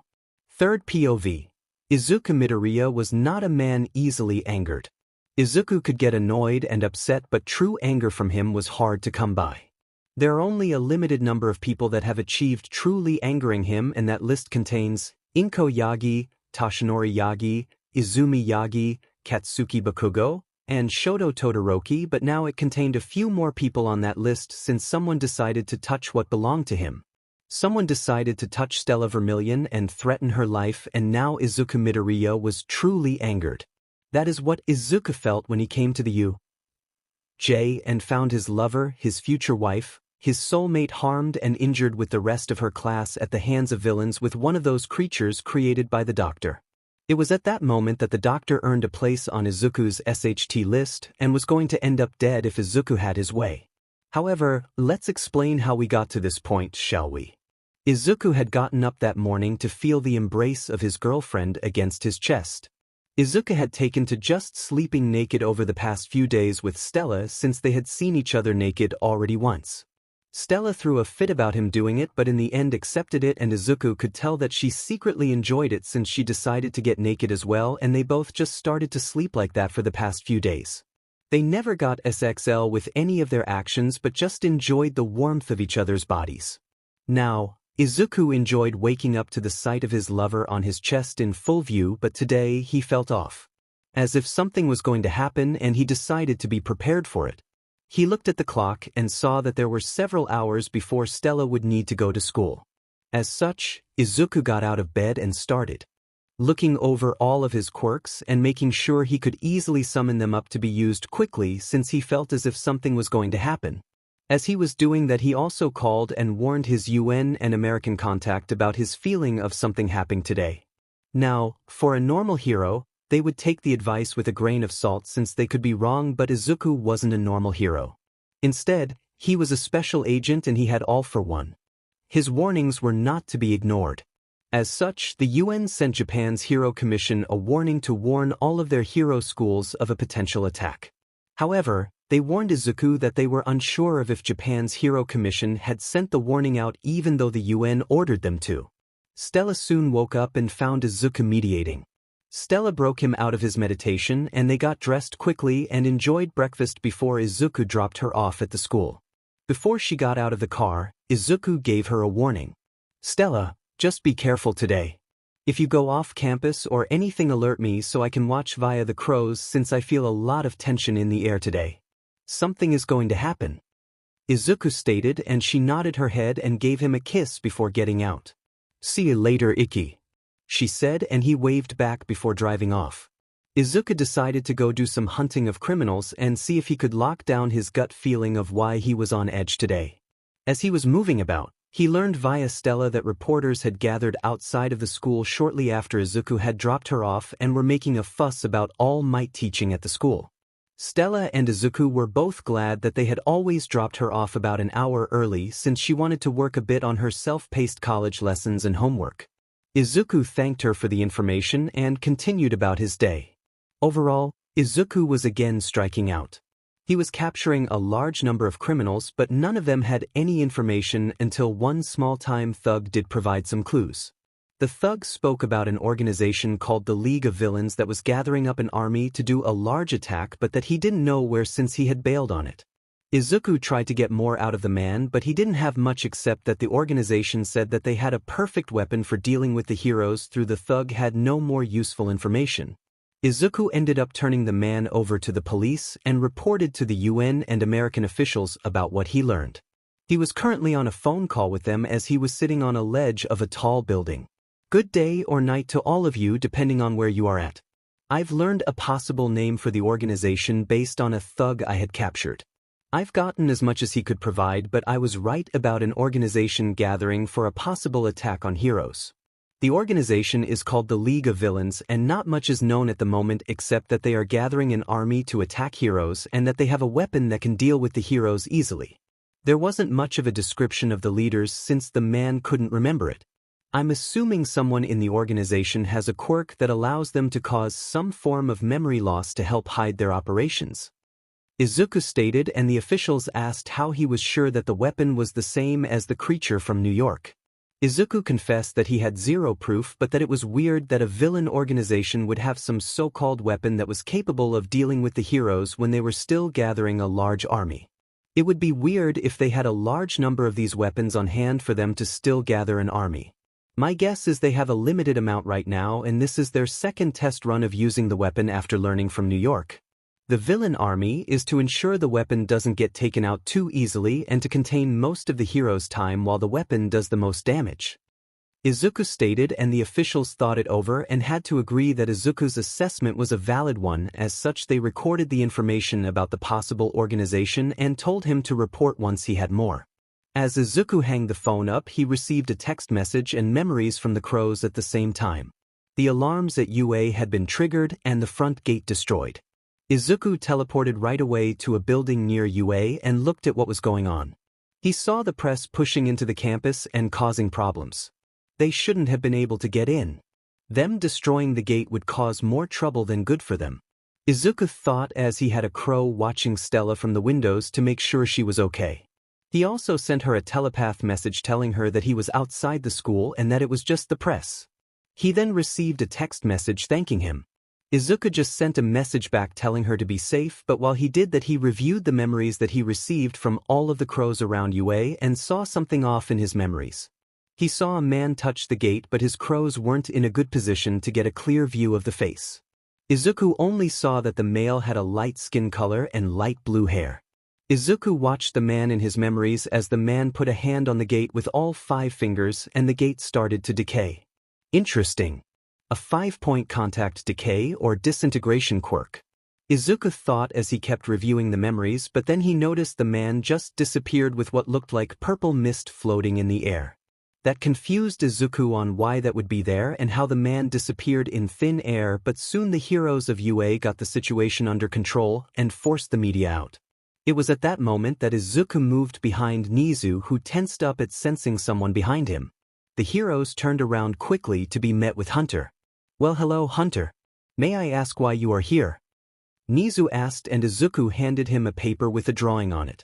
It was a drawing of what he saw from the crow. 𝗍𝗍 looked it over and his eyes widened. "Is this the one that destroyed the gate?" 𝗍𝗍 asked, and this caught all of their attention as they looked at it over 𝗍𝗍's shoulders since he was so small. Izuku wrote out an 𝗵𝗃𝗄 message saying that indeed is what he's seen, but the man disappeared somehow in the crowd, so the man had a partner that has some sort of teleportation quirk most likely.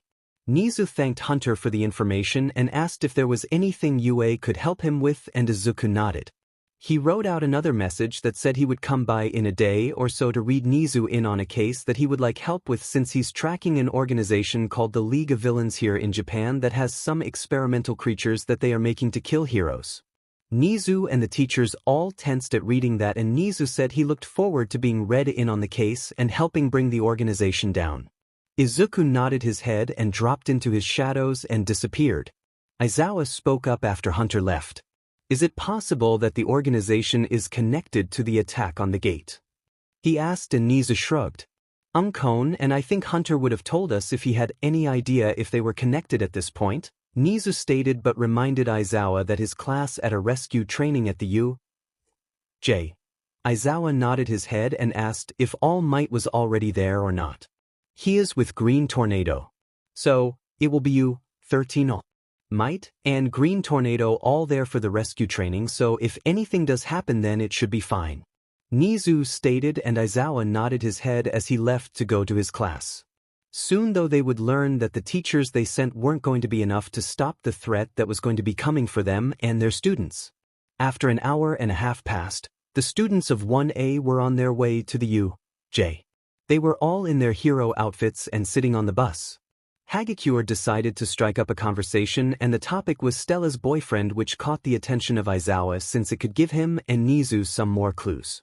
𝗵𝗃𝗄𝗃 asked what her boyfriend did, since she was guessing he wasn't in a hero school since he didn't go to UA. Stella smirked at that statement. "My boyfriend works for the American government in a way. He was sent here to Japan for work that I can't talk about, but Jiro, Tsu, and Ishido have all met my boyfriend for a brief moment when he picked me up," Stella stated, and Ishido jumped in the conversation.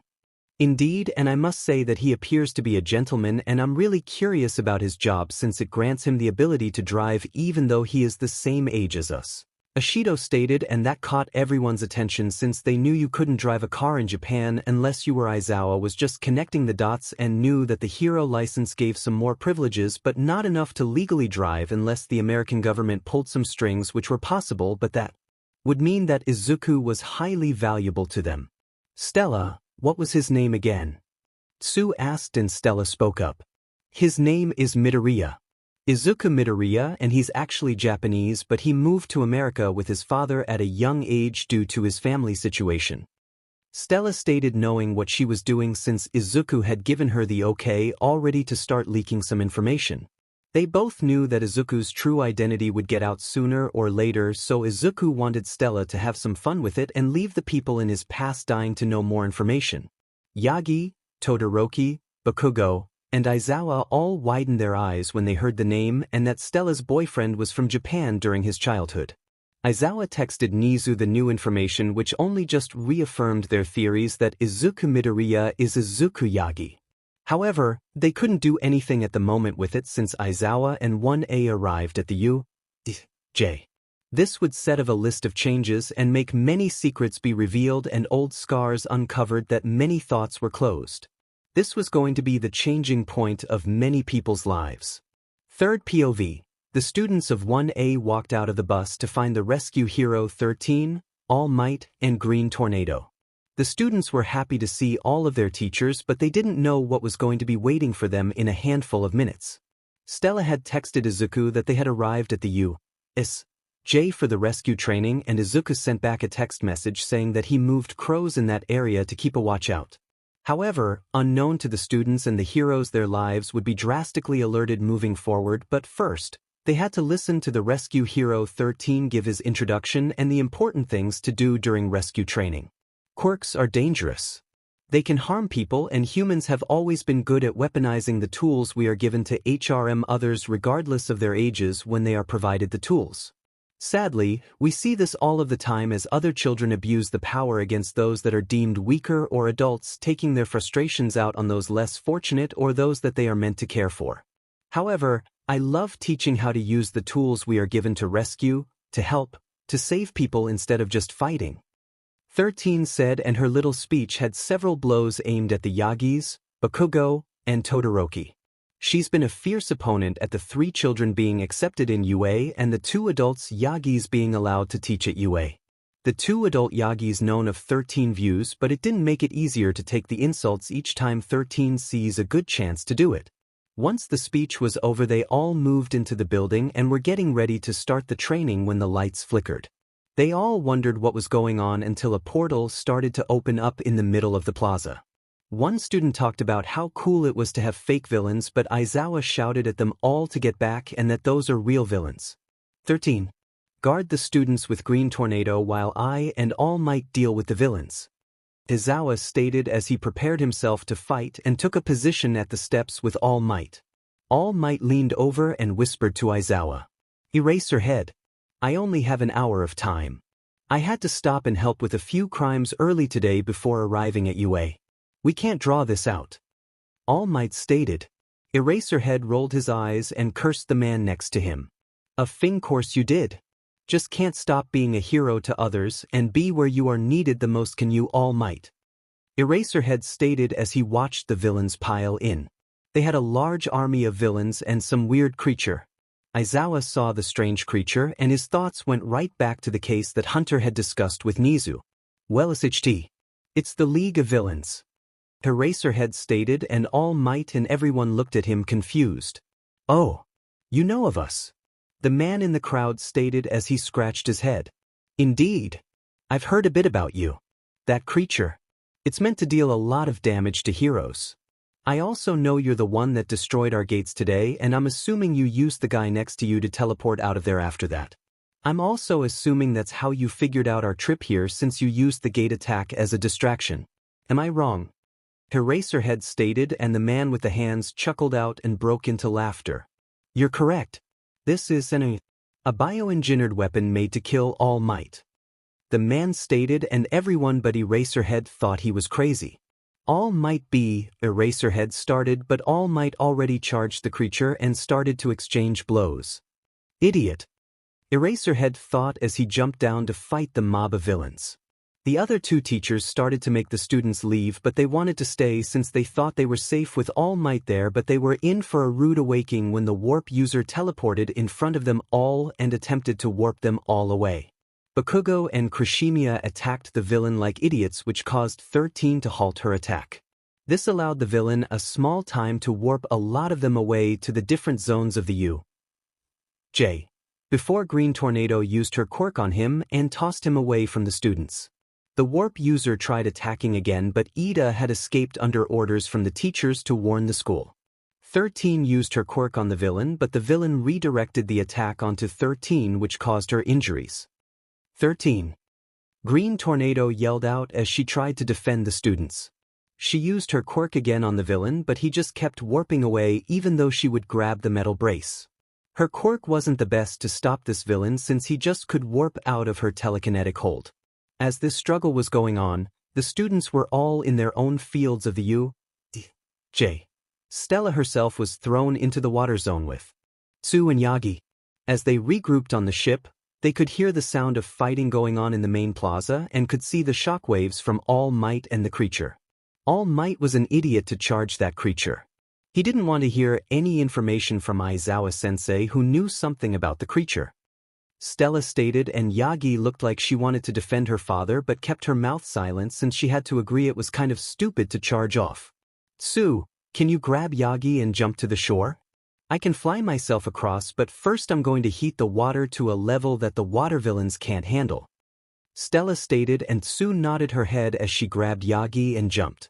Stella then formed fire wings that looked like wings of a phoenix and hovered over the water for a bit as she turned the heat up and started to make the temperature of its increase to a point that they all got knocked out unconscious due to the rapid increase of temperature. After looking around, Stella headed to the shore where Yagi and Tsu were both at, and when she arrived she was disturbed by the sight she saw. She saw Eraserhead on the ground bloodied and All Might on a knee with bullied running down his face. He was still in his hero form as Stella would call it, but he was exhausted and he was not winning the fight. Even Green Tornado had come down to help it seems, and she had a lot of wounds on her as well as she was near Eraserhead and had pulled him a bit away from the fight while still on guard and dealing with any of the thugs that got up to try and harm them. A lot of the students also have made it back to the plaza and they were all in shock at the sight before them. No one knew what to do with what they saw before them as they saw the symbol of peace on a knee in front of the villains. We will finally deal with the so-called symbol of peace," yelled out the man with hands. Suddenly the warp user appeared next to the main villain leader and made a report. "Tamura Shigaraki, a student escaped, but overall we win if we kill the symbol of peace off now," stated the warp user.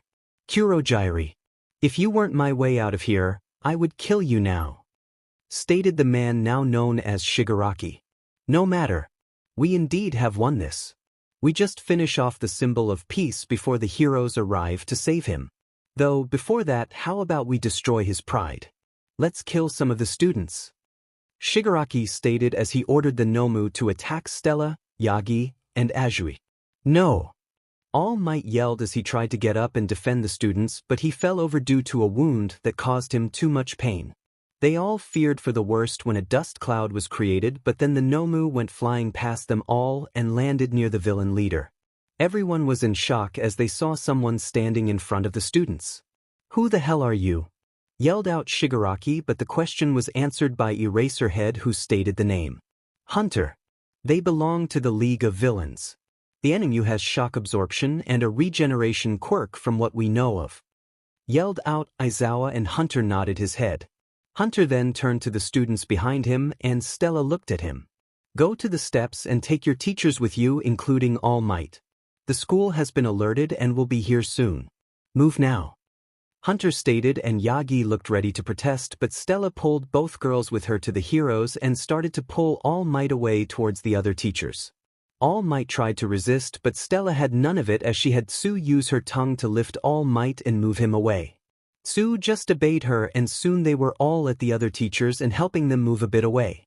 Flashback 5 minutes ago, Izuku was moving about the city when he had a rush of memories from the crows. The crows were reported that the Class 1A was in danger and under attack. Izuku looked through the memories that he received and was stunned. A creature like the one from New York was at the UK. Damn it. All Might didn't even listen to Eraserhead. 𝗵𝗃. Izuku thought as he looked for a crow near UA's main building. He knew the student would take too long to get to the school and warn them, so he was going to do it first before going to the 𝗬𝗧𝗵𝗃 since he was sure they could hold out for a few extra minutes. As such, Izuku ordered a crow to move closer into UA's to get a clear view of the staff room. Izuku was in luck as Nizu was in the staff room with some other staff members. Within a few seconds, he teleported into the room and scared all of the staff into a fighting position. "Why hello, hun," Nizu started but was cut off. "Get to the 𝗬𝗃 now. It's under attack by the League of Villains and they brought one of the weapons. Send as much help as you can because All Might is not winning," Izuku yelled as he disappeared. Izuku was right and All Might wasn't winning as Izuku saw Aizawa get attacked by the beast and All Might was thrown away and was now on a knee in front of the beast. It's one thing if the neglectful idiot dies, but it's an entire thing to endanger my 𝗵𝗃. Izuku thought as he used a crow to teleport right in front of Stella and tank a hit from the creature. Flashback, and Izuku heard the information from Eraserhead and nodded his head in thanks and told the students and Stella to get All Might and the other teachers and leave. That creature packed a punch. That thing without a doubt can kill All Might and could do some damage to me, but it's still weak overall compared to me as long as I don't drop my guard.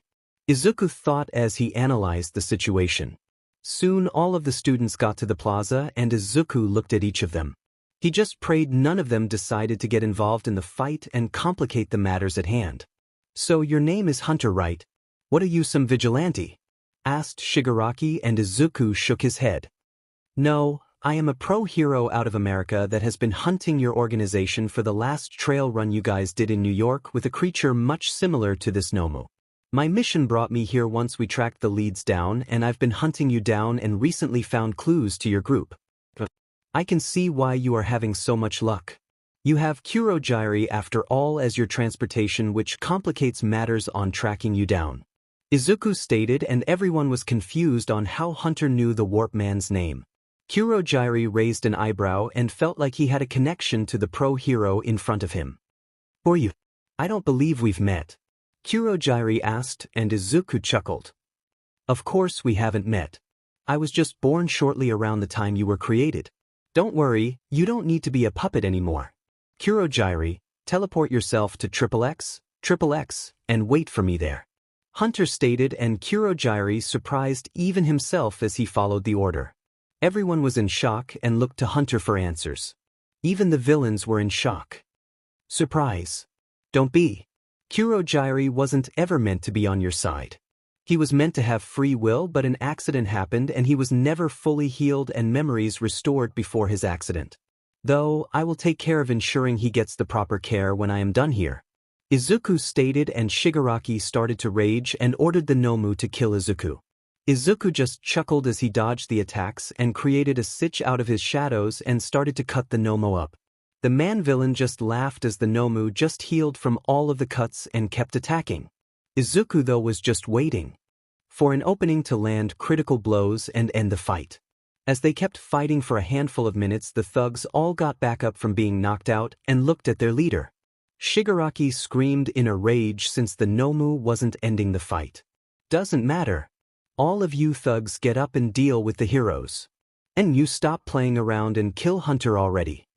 Shigaraki yelled out as the thugs all got up and started charging to the students and teachers that were down still. Izuku though created clones of himself out of the shadows from the trees nearby, and they all got in front of the thugs and stopped them from moving forward. Do realize I am the 𝗵𝗃𝗃 of shadows. I can do so much with them that my mind is the limit. Izuku stated as Shigaraki only got more said with Izuku interfering. Soon though Izuku landed a critical blow and had sliced off both arms as Izuku jumped on the back of the 𝗵𝗃 and drove spikes of shadows into the body, pinning it to the ground as the shadows wrapped around the body parts where Izuku had cut the arms off to stop it from regrowing. It can't regrow if the path is blocked.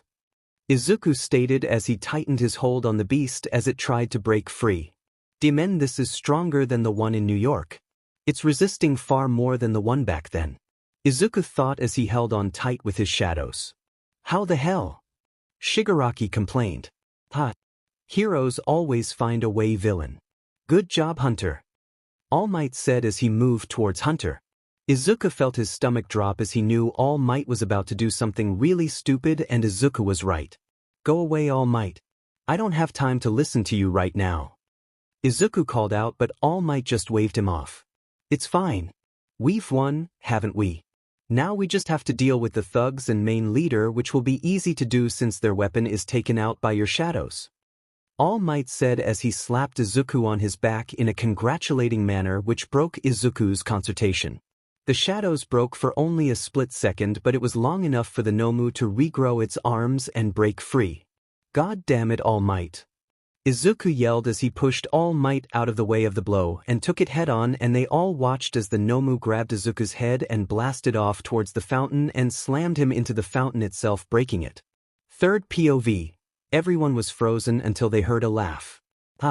Thank you, All Might. I almost lost there, but now the hero likely died or is greatly injured due to your screw-up. Even I know not to break the concentration of someone holding down AF powerful enemy. That's like basic 101 stuff. Shigaraki stated as he was laughing out. Everyone looked at All Might, who had a face of horror on since he likely just got someone killed due to his idiotic actions. Stellar on the other hand knew that Izuku was just going to be even more unforgiving towards his family for that move of All Might part. Though she wasn't worried about Izuku dying, she still was going to be sad with him for getting even the slightest bit injured. Soon the laugher came to a halt as the Nomu was sent flying backward past All Might. This is another reason I don't like you, All Might. You don't learn to not be an idiot. Izuku yelled out and everyone was shocked at what he stated. All Might flinched at the tone that Hunter used, but then it turned to shock when the dust cleared. Several other people gasped out as well as they saw the dust cleared. Oni-chan. Izumi stated in shock, and the entire class and teachers looked at her. Todoroki and Bakugo also were in shock as they fell to their knees next to Yagi. They were in shock at seeing their former childhood friend standing there as a pro-hero somehow. Son. Green Tornado stated, and All Might wanted to move towards Izuku, but Izuku just launched past him and into the Nomu as he made a scythe again and started cutting at the creature again. Though, a few seconds later the doors burst open with all of the teachers standing there with Ida from one. We are here with reinforcements. Ida called out as they all looked down to see Hunter fighting the creature and All Might and the others wounded. Though those that knew of Izuku were in shock to see him, Nizu though snapped out of it. Teachers protect the students and someone help Hunt dash, he was saying, but got cut off by Izuku yelling as he stabbed the creature in the head with his weapon and ripped the entire head off. Come back from that. Izuku yelled out and the Nomu just fell to the ground and didn't regenerate since Izuku had damaged the brain in his attack when he ripped the head off. No. How dare you? Shigaraki yelled out and Izuku just looked at him. You lose. Izuku stated and the villain screamed in anger, but the next moment something happened. The villain coughed up some sort of sludge and disappeared. Damn it. Another teleportation quirk. How many of those do they have in their hands, for the love of God? Izuku raged out and slammed his scythe into the ground, cracking the ground. Son. Izuku heard and he turned around to find Inko Yagi and Toshinori Yagi. Oh, F off will you. Izuku stated as he just walked by them and sent Stella a mental message saying he will see her back in UA soon since he's going to have to face them, but he needed to alert America that he's been found out by them all. Stella nodded her head without others noticing and Izuku walked towards Nizu. Nizu. Izuku said and Nizu looked at him. Izuku, you can still call me uncle all you want. What can I do for you? Nizu asked and Izuku calmed himself for a moment. I'll see you back at UA in a while. I need to take care of some matters and make some reports to my bosses back in America. Also, let me know how 𝗵𝗃𝗃𝗃 is when you get a report on him. I'll see you in a while. Izuku stated as he just walked out of the building and Nizu didn't try to stop him. Instead, Nizu stopped the Yagi family and others from going after him. Nizu just gave them a glare which made them back off. Soon, Izuku teleported back to his and Stella's home. He tried to calm himself down, but seeing those people and them calling him son made his anger boil. He was just glad Stella wasn't injured. Izuku decided to just make the calls quickly and be done with it. As such, he made a group call to his father, the president of the American Commission, and the official from the UN. After a few rings Hisashi answered, then the commission president, and then a bit longer the UN official answered. Update, UA just got attacked but it's over now. I arrived in time to save All Might from getting killed since he was an idiot. Anyway, the League of Villains is without a doubt connected to the Doctor. They had one of the creatures which are now dubbed as the Nomus. This new one was easily able to take All Might on for many reasons, but also because he's an idiot and can't think outside of the box. The Nomu does have a weakness and it's the brain. Destroy them then they stop working. Izuku stated and Hisashi asked if Stella and everyone else was fine. Yeah, they are. I arrived on time. I mean within the split second that the Nomu was about to kill Stella and 2 other students, but yes. Just in the nick of time. Also, Commission President, I need you to renounce my Japanese citizenship. The Yagis and everyone knows that Hunter is Izumi Midoriya Izuku Yagi. Sadly, All Might screwed me when he decided to slap me on the back when I was containing the demon Nomu. It broke out in a split second of my concentration breaking, so it landed a blow on my head which broke my mask in half, which allowed them to see my face. Anyway, I won't hide it anymore, so please send the paperwork so they can't touch me with the Japan courts or legal system. Izuku stated, and the commission president said he would have it sent right away, and the UN official asked if Izuku knew if the school received the warning from the Japanese commission, and Izuku said he was doubtful that they did. Izuku was told to read 𝗍𝗍 and whoever he thought needed it into the case so it could move forward faster since the League of Villains was getting bolder. The UN would also send a representative to obtain the 𝗵𝗄 to be secured since the Japanese commission wasn't really trustworthy currently. Sirs, I most likely will work out of UA moving forward. For multiple reasons. First, it will be easier with UA's resources at my hands. Second, to help protect my girlfriend from any retaliation from my previous life individuals since they will be said that I will refuse to go back with them.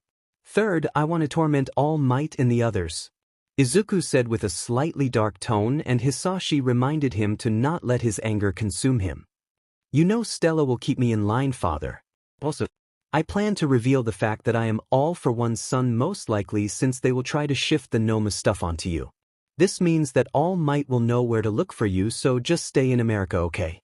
Izuku stated, and Hisashi agreed since he didn't want Japan blaming him for this SHT. The UN said they would be granting Hisashi immunity in regards to his past since he's been a good boy and has been a contributing member of society. In all honesty, they just didn't want Hisashi going back to his past life because 𝗵𝗃 threw a hissy fit and attacked him. As such, they issue a blanket immunity that could only be revoked if he went back to his old ways. As such, none of his past crimes could be held against him to the shock of both Izuku and Hisashi, but they just laughed because 𝗵𝗃's face would be so enjoyable, but Hisashi was still advised from going to Japan due to 𝗵𝗃 being there and having a large influence. This was to avoid an international incident and public argument over the UN having to defend the issue of immunity if he tried to push it. Soon, the call came to an end and Izuku had changed into his normal clothing. Izuku looked at the clock and realized it's been about 40 minutes since the attack. Izuku changed his hair color to white just to F with 𝗵𝗃 when he meets Izuku again, and Izuku just sported a grin on his face. DMN. I get dad's sadistic tendencies. Izuku thought as he got into the car and drove towards UA. Imagine white hair and white eyes. As Izuku was driving, he received a text message from Stella telling him that all of the students arrived back at UA and were in the classroom. Stella did warn Izuku that everyone was questioning Yagi about Izuku and they were trying to figure him out. Izuku just chuckled a bit and sent a message back that he was currently headed to UA and that he would be coming with his white hair and eyes, so she better be ready to be involved in the mess of his past family. She just texted back that she would always support him no matter what stood in their way, and if she has to, she will burn them all. Izuku just chuckled at that message and texted back that he loved her and couldn't wait to torment 𝗵𝗃 with his father's looks. Third POV. Izumi Midoriya was not a man of cruelty, but he was without a man of piety revenge. So there he was sitting in the car seat outside of UA with his white hair and white eyes. Izuku decided to take a breath and look at himself in the car mirror. Here we go. Izuku said to himself as he sent a mental image to Stella warning her that he was at the school and would be coming inside. He then got out of his car and walked up to the gate, which had some police and reporters standing at it. Izuku just used a crow to teleport inside the school campus and at the front door. He opened the door and walked in and made his way through the hallways. After a few minutes, he arrived at 1A and opened the door to find all of the class there with a police detective that he recognized as Detective 𝗧𝗵𝗃. 𝗍𝗍 and 𝗧𝗏 were also in the room, but 𝗧𝗏 was covered in bandages. Stella must have helped heal him a bit, though her healing ability takes a lot of energy if she uses it on another person. Izuku thought. The class looked at him and Ishido recognized him quickly. You're Stella's boyfriend. Your name. Wasn't it Izumi Midoriya? She said, and then everyone thought of Izumi Yagi and how close the two looked to each other with just different color hair and eyes. Indeed I am, and I can guess most of your thoughts. I am indeed formally known as Izumi Yagi. Don't ever call me that since I hate my previous family and would rather watch them die than save them, but Stella would be pouting at me for letting someone die in front of me when I could save them. Izuku stated with a blank expression. Everyone was shocked at his statement, but 𝗍𝗍 and 𝗧𝗏 figured that was an accurate portrayal of Izuku's feelings towards his family. Stella just rolled her eyes and got up to kiss Izuku, which she did, and Izuku kissed back. Izuku then turned to 𝗍𝗍 and 𝗧𝗏. Uncles. It's been a while. Izuku stated and they nodded their heads. Aizawa moved over to Izuku and Izuku tensed a bit but was shocked when Aizawa hugged him. Good to see you, nephew. I am glad to know you're safe. When you get a free moment, I want to catch up with you. Aizawa said and Izuku nodded his head. Indeed, we have a lot to catch up on but we also have work to get to, 𝗍𝗂 stated as that reminded everyone about the events. Indeed, also Uncle 𝗍𝗂, my boss is back in America, approved to have you and anyone else I deemed needed to be read into the case file about the League of Villains, Izuku stated and 𝗍𝗂 nodded his head. Thank you for that. I would like the detective read in as well but I am also curious how you became a pro-hero at such a young age but that can be talked about later on. Students, you are all free to go now. 𝗍𝗂 stated and asked Izuku to follow him to the meeting room. Stella, come join us. You already know everything, Izuku said and she just got up and followed him to the meeting room. Yagi and the others tried to ask him questions but Izuku just outright ignored them and anything they said. Soon, they all made it to the staff room to find All Might, Green Tornado, Endeavor, Gran Torino and Sir Night-Eye. All Might went pale when he saw 𝗍𝗂 and the others walked in because he was sure he was seeing a ghost of his old enemy. God. I enjoy seeing that expression on his face. It pleases me for all the 𝗧𝗵𝗃 done to me in the past. Izuku stated as he sat down with Stella next to him. Even Inko was in shock at seeing Izuku. Son. You look like... She was saying before Izuku cut her off. I look like Dad. Yeah, I know and I'm enjoying 𝗬𝗵𝗃𝗧 facial expression right now at seeing it. Anyway, All Might stop wasting your time and drop the form since Stella already knows about it. Izuku stated with a slightly cold tone though Inko didn't really understand why Toshinori was pale since he was still in shock. All Might though did drop to his skinny form. Endeavor did a fake cough to break the tension. Hello, nephew. It's good to see you again but what happened to your green hair? He asked and Izuku said all would be revealed as they progressed which they all nodded their head at. All Might was running through so many thoughts in his mind and was freaking out. You'll also like reincarnated as Izumi Midoriya, male reader. 5K upon the untimely death of an 𝗵𝗃𝗃, the boy is transported into an alternate universe of My Hero Academia, where he takes the place of Izumi Midoriya. Will he see your hero of grace, 𝗬𝗃𝗃 8K? This is the story of Izumi Midoriya, otherwise known as 𝗬𝗃𝗃. Izuku meets All Might 3 years earlier than UA and this leads to him gaining OFA sooner. This allows high worries Bakugo, 𝗬𝗃𝗃 7KTW, 𝗬𝗵𝗃𝗃 harmful thoughts, bullying, cursing, 𝗬𝗃𝗃𝗃. Just prefacing here, Inko Midoriya does not get hurt or die. All Might tells Izuku that he can't be a hero on H. The verdant analyst 8K after his father kidnaps him and forces him to steal quirks he's forced to run away. Izumi Midoriya gets a job. On top of that he is a vigilante. Will he be able to BAL 8 stars of destiny? What if everything was different? What if All Might found Izuku as a kid abandoned and decided to take him in as his own kid and give him OFA? What if Izuku was trained? 𝗍𝗵𝗃𝗃, the chaos of infinite K9K. 𝗍𝗵𝗃𝗃. Formerly Yagi never had a happy life. His father, Hisashi Midoriya, died before he was born. His mother, Inko Extreme, married Toshinori Yagi. All Might and the symbiote hero, 𝗵𝗃𝗃𝗃. In this alternate universe, compared to the original, everything started out the same. Izumi Midoriya being classified as quirkless, leading him being bullied and harassed. Anyway, let's start. 𝗍𝗂 stated and they all nodded their heads. Early today we got attacked which proved to be a distraction as a group known as the League of Villains used it to get information via a warp user named quirk. They stole information and launched an assault on the UJ where they had a creature capable of beating All Might as you can see in the video behind me. 𝗍𝗂 stated as he showed the video. Those not involved watched it carefully and were shocked at what they saw and how Izuku dealt with it when All Might couldn't. Soon the meeting pushed on and Izuku asked 𝗍𝗂 a question. 𝗍𝗂, did the Hero Commission of Japan warn you about the attack? Izuku asked and they all looked at him in confusion. I take all of your faces as a no. Lovely. It seems the commission held the information about a possible attack back from all of the schools. I will need to report that to my superiors. Izuku stated, and 𝗍𝗂 asked for more details on that. I observed signs of a possible attack of 𝗵𝗃 before the actual attack. I had also gained some information about an actual attack, and I assumed that it might be on the schools. As such, I sent the information to my bosses, who made sure to inform the Japanese commission, who seemed to not have delivered the information to you all to increase your security and watchful eyes. Izuku stated, and 𝗍𝗂 made a note to look into the fact that they never got a warning. The heroes were not happy with the commission when they learned of that. Soon they moved on to talk about the leaders of the attack and the creature that they used in the attack. Izuku, where is Kurogiri? Aizawa asked, and Izuku just looked at him. I will deal with him privately. He was nothing but a puppet that couldn't disobey orders. I'll have him free of the control soon, and he can return to his life. Izuku stated without really answering the question that was asked. Son. He's still a villain. He needs to go through the court system, and if it was deemed that he was truly unable to disobey, then he would be handled with that in mind.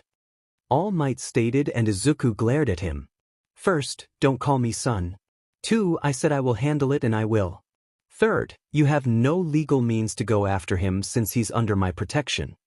Izuku stated with a glare at All Might, who shut his mouth quickly after Izuku's tone.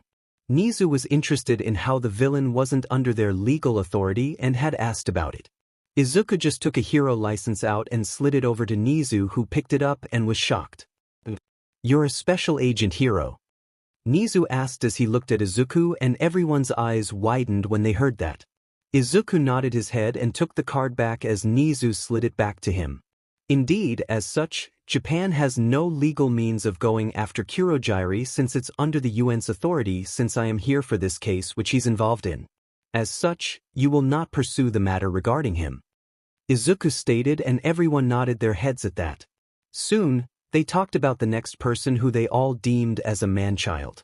They all believed there was a person in the background leading the organization, and Izuku kept silent at that part since they didn't get to his case yet. Now, they were on the 𝗍𝗵𝗃. It has multiple quirks from what was seen in the fight. Regeneration and shock absorption. Many others most likely as well. Aizawa stated, and 𝗍𝗂 nodded his head. All Might then talked about 𝗵𝗃 and how he's the only one that can do multiple quirks.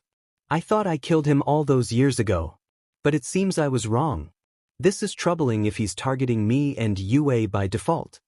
All Might stated, and everyone was tense. Izuku just shook his head, and 𝗍𝗂 noticed this and called upon him to share his thoughts. First, it's not 𝗵𝗃. I and my bosses already know who is behind it. Izuku said as he pulled the case file out and slid it to 𝗍𝗂. It's a doctor called Kyudai who is about 100 or so years old. He has a quirk that gives him a youthful appearance, but his mobility is limited due to his quirk. Izuku stated as 𝗍𝗂 projected the file information on the screen. The League's done one attack before in New York where I ran into it and defeated it. We discovered it had multiple quirks together and multiple human DNAs due to human experiments of the DNA being put together to create these 𝗍𝗵𝗃s. It took us a while, but we tracked the DNA back to Japan, which led the search back here, which got me sent and stationed in Japan until this case is over and the doctor is either captured or eliminated. Izuku stated, and the heroes took the information in. All Might though spoke up about there still being a chance 𝗵𝗃 could have a hand in it since the doctor is over a century old. The doctor indeed worked for 𝗵𝗃, but 𝗵𝗃 cut tie over a decade ago when he quit being a villain, Izuku stated, and everyone turned to him in shock when he said 𝗵𝗃 had quit as a villain. All Might wasn't having it and said the man could never stop his evil plans. All Might, I think I would know more than you since I lived with him for several years. He's my father after all. Izuku stated, shocking the room, and Izuku just enjoyed All Might's facial expression. Sir Night Eye and Gran Torino were also pale as well on learning of that fact. How? All Might asked. That's easy. When a woman and a male, in this case Inko Midoriya and Hisashi Midoriya, get together and screw each other, then they create a baby. Out came me, and then Inko here decided to screw you not even months after you attempted to off my father after he gave up a life of crime and he was on the way home with milk that day. Izuku stated, and Inko was in shock, and All Might be in shock at learning that Inko's last name used to be Midoriya. Indeed. You screwed your mother figure daughter. She had Inko several years before her son, who she also gave up for adoption. Anyway, Dad had no idea. Inko was a 𝗵𝗲 at the time due to her last name being Aizawa due to the adoption. Izuku stated, and everyone didn't know how to deal with the information that they just learned. The ancient evil had a child with Inko, who then had a child with 𝗬𝗵𝗃. Wanna know what's best? I have an advanced version of 𝗬𝗵𝗃 as well.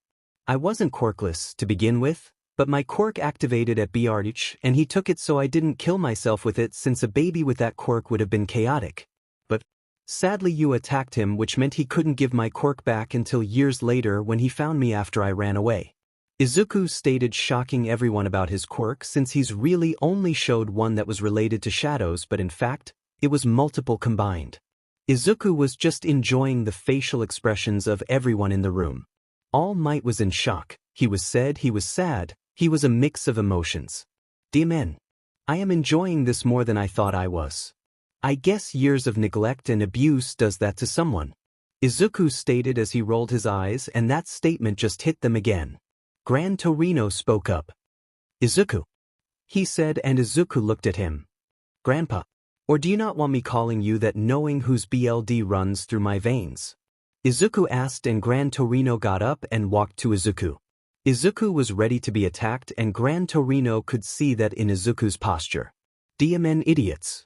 You caused him to be on guard to his own family. 𝗵𝗲𝗃𝗏 thought. He just reached up and hugged Izuku, which shocked him. First, it's good to see you again, and yes, you can call me Grandpa still. Even if his blood is in your veins.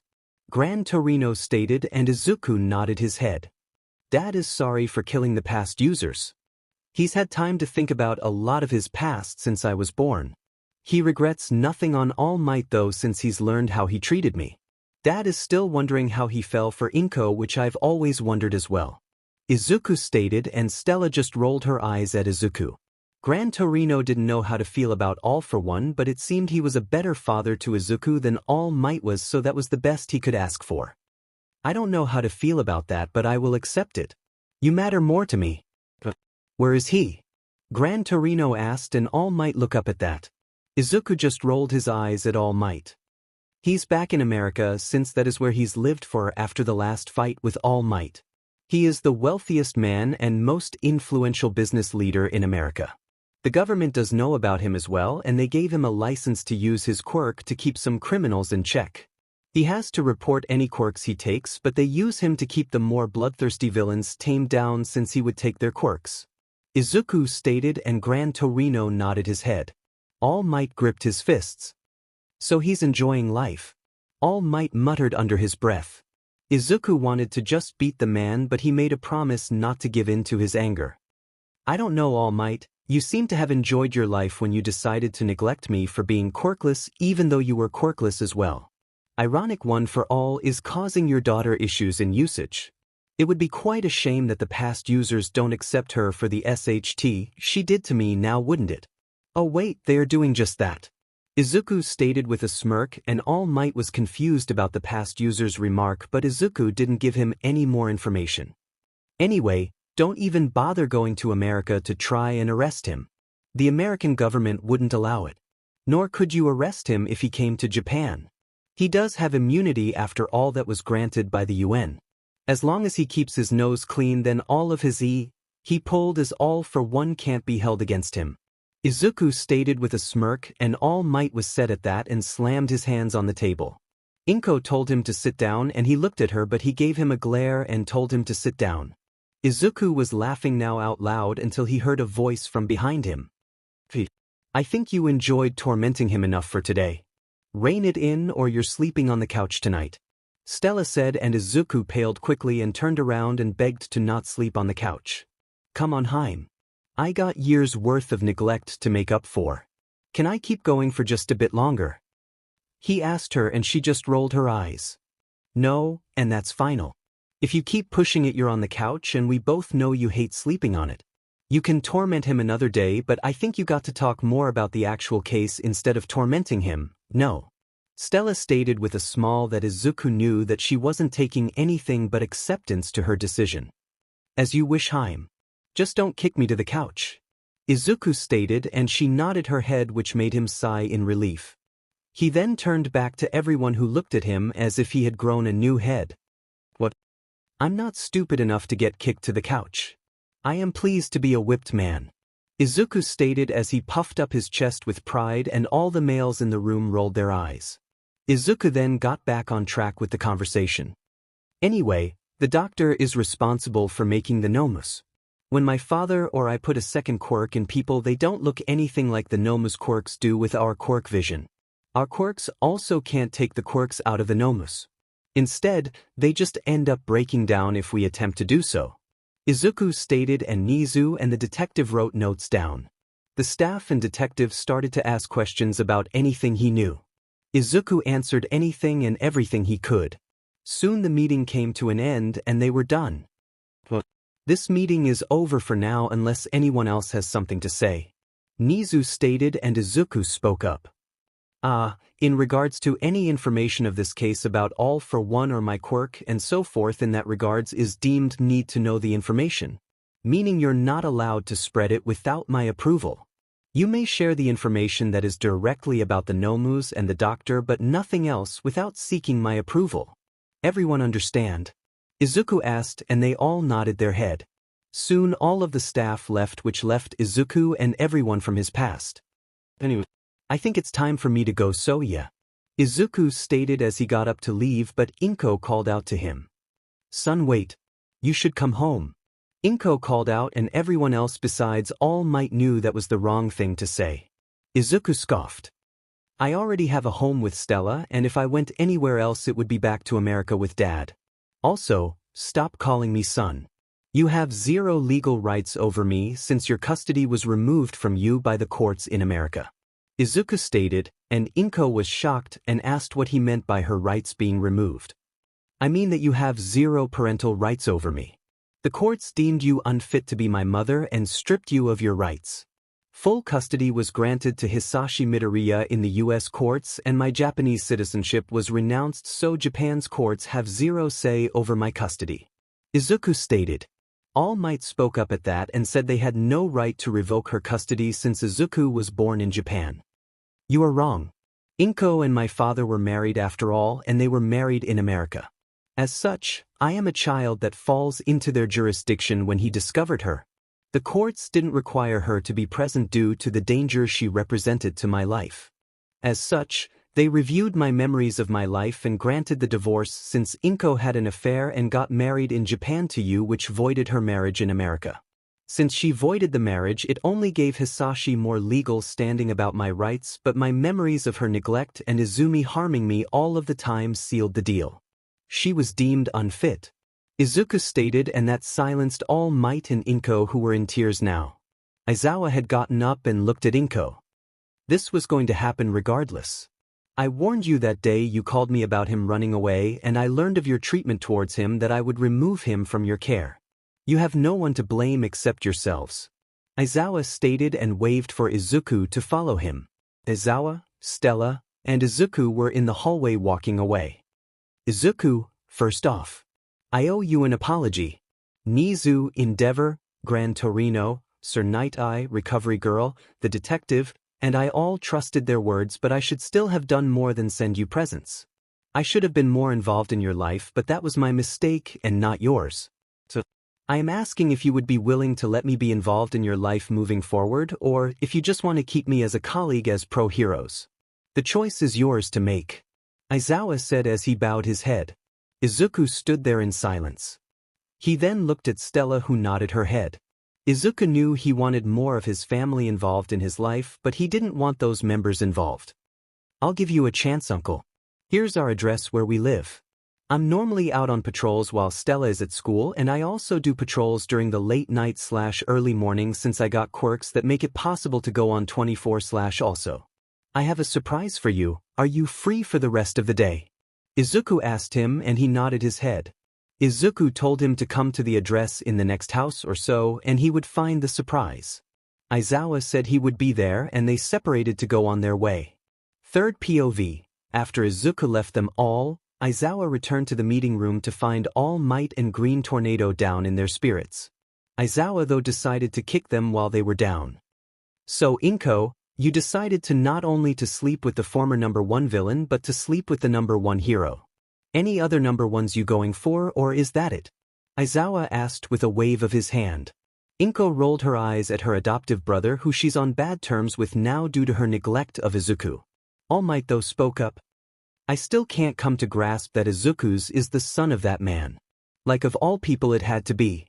The man that killed my 𝗵𝗃𝗃 is the father of my stepson. All Might stated, still somewhat in denial of everything. Nizu just drank his tea as he watched the entire thing go down. Grand Torino just spoke up though.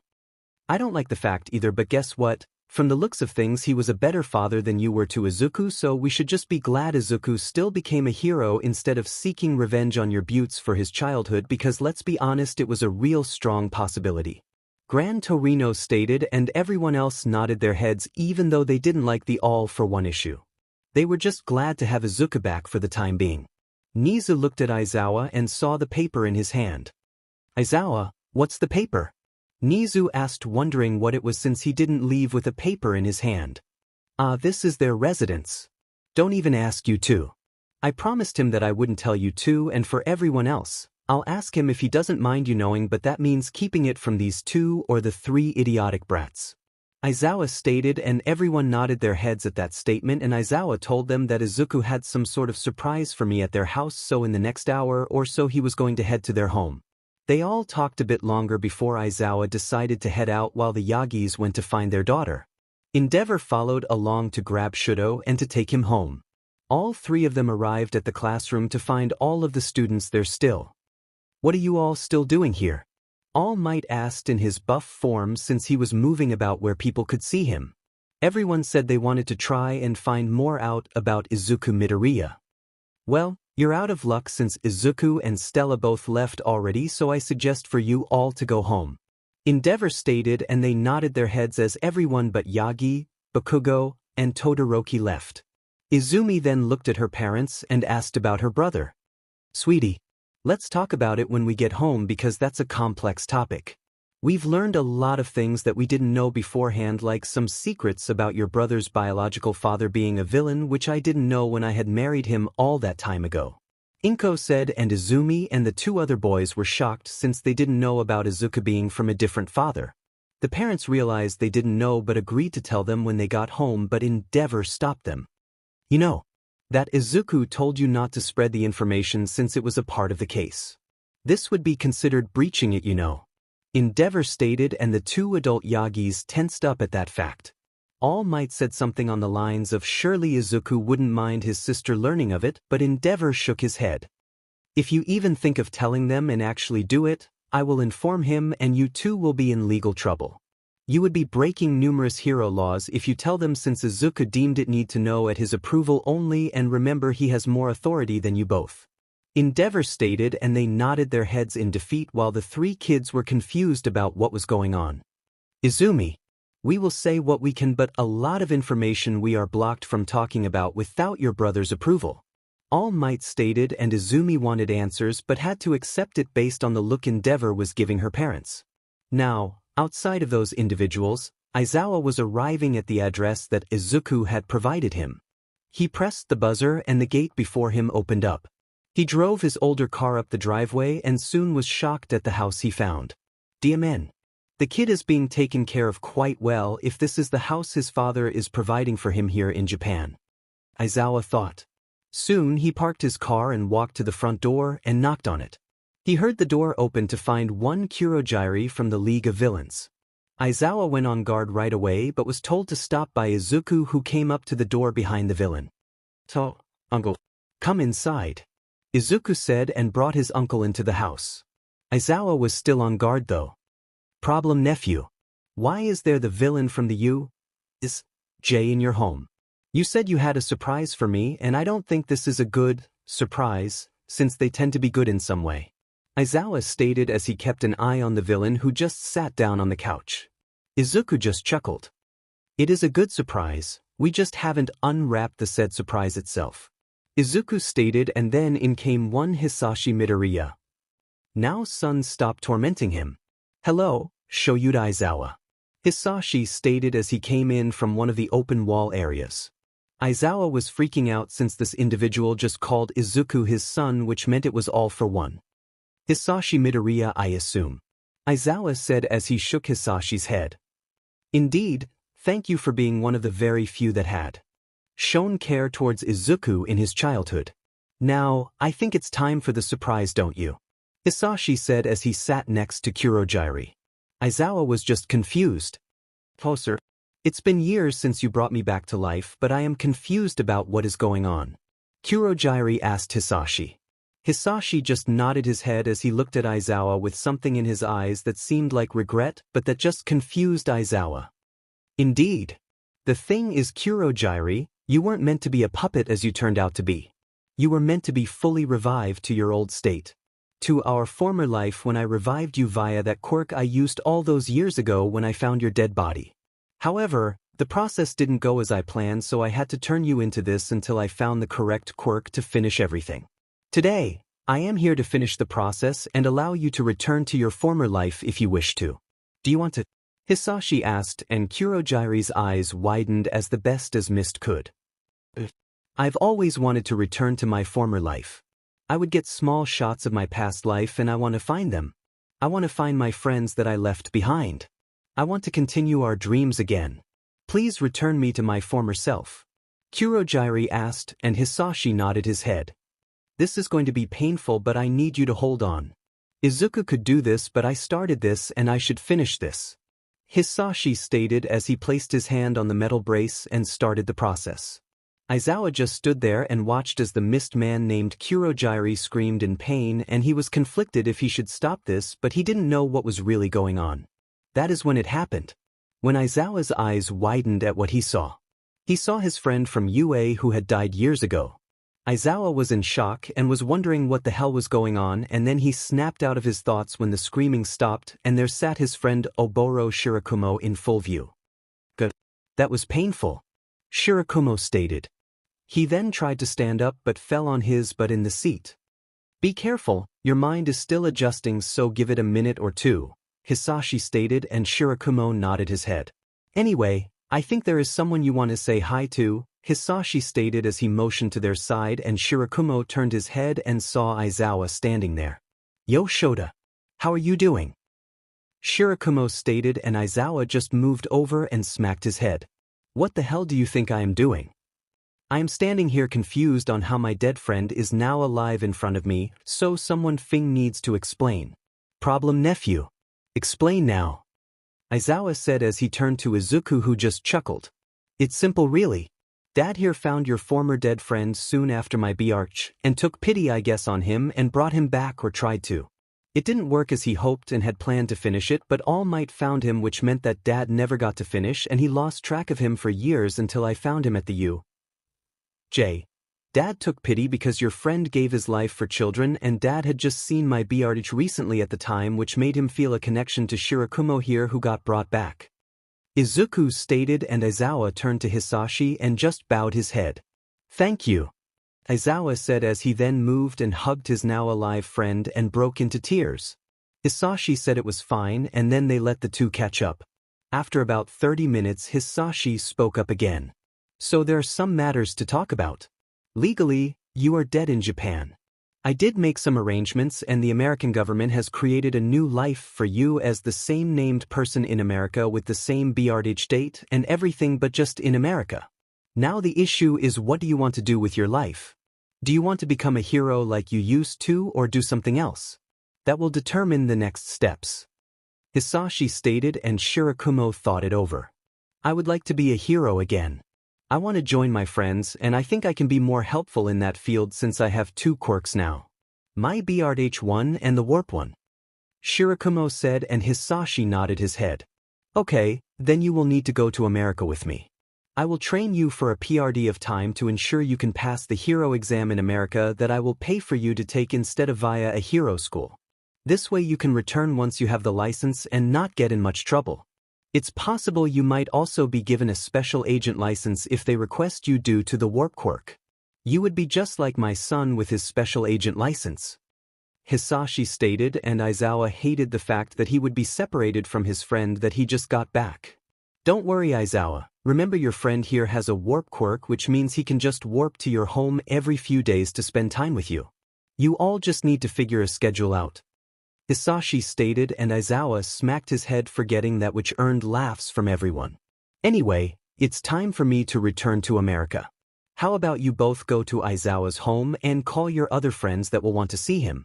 I will return in a few days to retrieve him, or you can call me when you're ready to head to America and I can just give you the coordinates to my location. Hisashi said, and they all thanked him. Hisashi then hugged his son and told Izuku goodbye. See you, son. Don't get on Stella's bad side and get kicked to the couch again. Hisashi said, and Izuku groaned at that comment.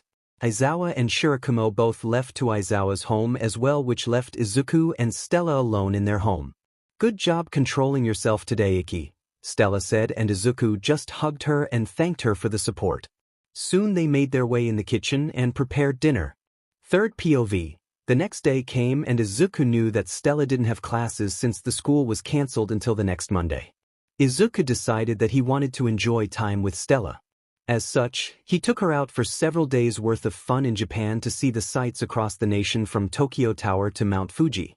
Izuku wanted Stella to enjoy her time off, and he was sure she was, as Stella was laughing or smiling nearly the entire time as they explored Japan's sights. However, it all came to an end when it was time for Stella to return to UA for school. Izuku had decided that he was going to go and speak to 𝗵𝗍 about getting a job on campus, since a lot of the staff would be involved in the case he is working on and the detective would be leading the police side of the case as well. As such, Izuku woke up early on Monday and got his hero outfit set out. He was glad that he had spare masks and outfits on hand, since they only provided so much protection since he had quirks to provide it. Izuku then saw that Stella woke up and he enjoyed the sight of her waking up and stretching. Izuku walked over to her and kissed her on the lips as she leaned into the kiss. Hello, 𝗵𝗃. I always enjoy the sight of you waking up. Izuku teased as he glided his hands across her waist, which made her blush hard. Iki, you are being perverted, she said with a small pout. Izuku just chuckled and lifted her up and took her to the bathroom and sat her down in the tube so she could get ready for the day. He then went back to his work and finished preparing his clothing and outfit, but also got a set of clothing out for her to change into. Soon they finished their morning routine and got changed. Izuku just wore his hero outfit since he was going as the pro hero hunter and not as just Izumi Midoriya. They got into the car and drove off, and Izuku texted his uncle 𝗬𝗏 that he needed to park his car in the teacher's parking lot since he was driving and wanted to talk to 𝗵𝗍. 𝗬𝗏 said that he would be waiting there for him. As such, Izuku arrived at UA to find 𝗬𝗏 indeed waiting, but with 𝗧𝗵𝗃 with him as well. Izuku parked and looked at 𝗧𝗵𝗃 and then at 𝗬𝗏. 𝗬𝗏 understood the hidden question and spoke up. Yeah. I didn't tell Mike or Midnight. I wanted 𝗧𝗵𝗃 to myself for the night. They can have him all day today since I got to deal with the problem children, 𝗬𝗏 stated, and Izuku rolled his eyes. So what are you going to ask 𝗵𝗍? 𝗬𝗏 asked as they all walked towards the main building. Izuku thought it over and just decided to tell 𝗬𝗏. I'm going to ask him if I can become an employee here on campus, but my main focus will be on the case. I want to bring the doctor to an end soon, and the sooner I do, the sooner I and Stella return to America, but we might wait until she graduates and decided what to do from there, since she's already made friends here, and I don't want to take that away from her since she didn't make many friends since she spent all of her time with me, who was a lonely kid since I didn't go to school. I had issues with dealing with other children due to my childhood, and Stella is honestly the only one to break my walls since I fell for her at first sight. Izuku stated and admitted that he fell for her so quickly, and 𝗬𝗏 just chuckled at his nephew's love life. 𝗬𝗏 nodded his head and told Izuku that 𝗵𝗍 would likely hire him as something simple, though 𝗬𝗏 didn't know of Izuku's degrees. Soon they made their way to the staff room and they entered, and the room went dead silent. Mike and Midnight were frozen in place, and 𝗵𝗍 was in shock at seeing a previous student alive. Even Inko was in shock since she attended UA during the same years as 𝗬𝗏 and knew of her adoptive brother's dead friend. Yo, from beyond the grave, 𝗧𝗵𝗃 stated, and Mike fell over and Midnight fell to her knees. 𝗵𝗍 looked at Izuku for an answer. Izuku, I feel like you have an answer for this, he asked. Izuku nodded his head. Everyone meet 𝗧𝗵𝗃 aka Kurojirai. I called Dad over to my home from America so he could help me finish the process of reviving him since he didn't get to finish the process roughly after I was born since All Might attacked him. Izuku said, explaining how it all happened, and 𝗍𝗂 nodded his head. Overall, 𝗍𝗵𝗃 will be going with my dad to America soon so he can get a hero license and likely become a special agent as well due to the warp quirk, which is going to be powerful for a special agent. Dad wants to train him to make sure he knows everything before he has the exam set up, then 𝗍𝗵𝗃 can return to be with Aizawa and everyone else. Izuku stated, and 𝗍𝗂 nodded his head and then looked at 𝗍𝗵𝗃. 𝗍𝗵𝗃, if you are in need of a job after getting your license and all, then you are welcomed at UA so you can be near Aizawa and the others. 𝗍𝗂 offered, and 𝗍𝗵𝗃 thanked him for the offer and said he would let him know once he has the license and everything completed. All Might himself didn't know what to feel since he just learned he screwed a man's life up since he had attacked All for one, but he was glad that the man was healed up now. Anyway, Uncle 𝗍𝗂, I wanted to ask you for a job for a while since a lot of your staff will be on the same case as me. I also want to spend more time with Stella. Izuku asked as he gave a copy of his resume to 𝗍𝗂, who looked it over and choked on his tea. How? 𝗍𝗂 asked at reading the resume. Everyone looked confused. I had a lot of time in my childhood due to all the neglect and bullying. So I studied a lot and just tested out of all my elementary to high school. Once that was done, Dad set me up with college classes out of the Ivy League school in New York where I obtained my degrees and got my Ph.D. in quirk science, and I'm working on the second Ph.D. as well in business management since I helped Dad run the business empire since I was a bit younger. Izuku stated, and everyone was shocked to learn he had a Ph.D. when some of them didn't even have a MSDR's degree. Oh, I also have a teaching certificate in America, though I'm unsure if they transfer to Japan, Izuku stated, and Aizawa broke out into laughter which confused everyone. God, that's hilarious. All Might, the child you neglected is far more successful than your but. He's even gotten a teaching certificate when you still haven't gotten one, and yet you took on a teaching job. Aizawa stated with a huge smile as he mocked All Might, who just grumbled about being mocked by his coworkers. Izuku just rolled his eyes and looked at 𝗍𝗂. I can certainly hire you on. We are actually in need of a quirk specialist, which you fit perfectly. It also doesn't require you to be around all the time, which means you can work on the case during the day as well. You just need to set a schedule of when you will be on campus so students can seek you out for advice to train their quirks. 𝗍𝗂 stated as he pulled out a contract for Izuku to sign, but Izuku looked it over via the quirk he copied from 𝗧𝗵𝗃, the family lawyer. Izuku then understood everything in the contract and crossed out sections he refused and gave it back to 𝗍𝗂 for him to initial where he crossed out. I'm not agreeing to those terms. Remember, I have multiple quirks and one includes understanding contracts, and I'm not stupid, uncle. You might have gotten your staff with those contracts, but not me. Izuku said, and everyone looked at Izuku confused, and 𝗍𝗂 snickered a bit and explained what he hid in the contracts, which included taping their phones and almost everything else. How do you think I always know what you're about to ask of me or something else? 𝗍𝗂 said, and they all paled at the realization they signed away so many of their rights to their evil but boss of a rat. Izuku shook his head at his uncle's schemes. 𝗍𝗂 soon made initials next to everything and dated it, and Izuku did the same, and then he signed the contract. Stella, it's time for you to get to class anyway with uncle. 𝗍𝗂 owes me an entire private office as agreed in my contract. Izuku stated, and everyone threw their arms up in protest, but 𝗍𝗂 said they should have negotiated it since Izuku wrote it into the contract for him to agree to. They just all grumbled about being tricked, but 𝗍𝗂 gave them a friendly smile that meant for them to shut up. Stella just rolled her eyes at them all and leaned up and kissed Izuku before leaving with Aizawa to class. Mike and Midnight took 𝗍𝗵𝗃 off to go enjoy their time before they had to go to their classes, which was the second PRD. 𝗍𝗂 though took Izuku to his new office location so he could set up a bit. Inko and All Might tried to talk to Izuku, but he just ignored them and didn't bat them an eye. Soon Stella and Aizawa arrived in their classroom, and the students tried to ask Stella a lot of questions, but Aizawa shut it down. He then spoke about how their fight wasn't over yet and that they had the sports festival to do. Stella wanted to wipe the floor with Yagi, Bakugo, and Todoroki in the festival, but wouldn't let pettiness blind her. Soon Aizawa got into his sleeping bag and tried to sleep. Need to ask 𝗧𝗵𝗃 if he could give Aizawa the power nap quirk. Stella thought as she watched the man try to sleep even though he was dead tired. When the class was given a free period, all the students surrounded Stella to ask her questions about Izumi Midoriya, aka the pro hero hunter. Really? Stella muttered as she rolled her eyes.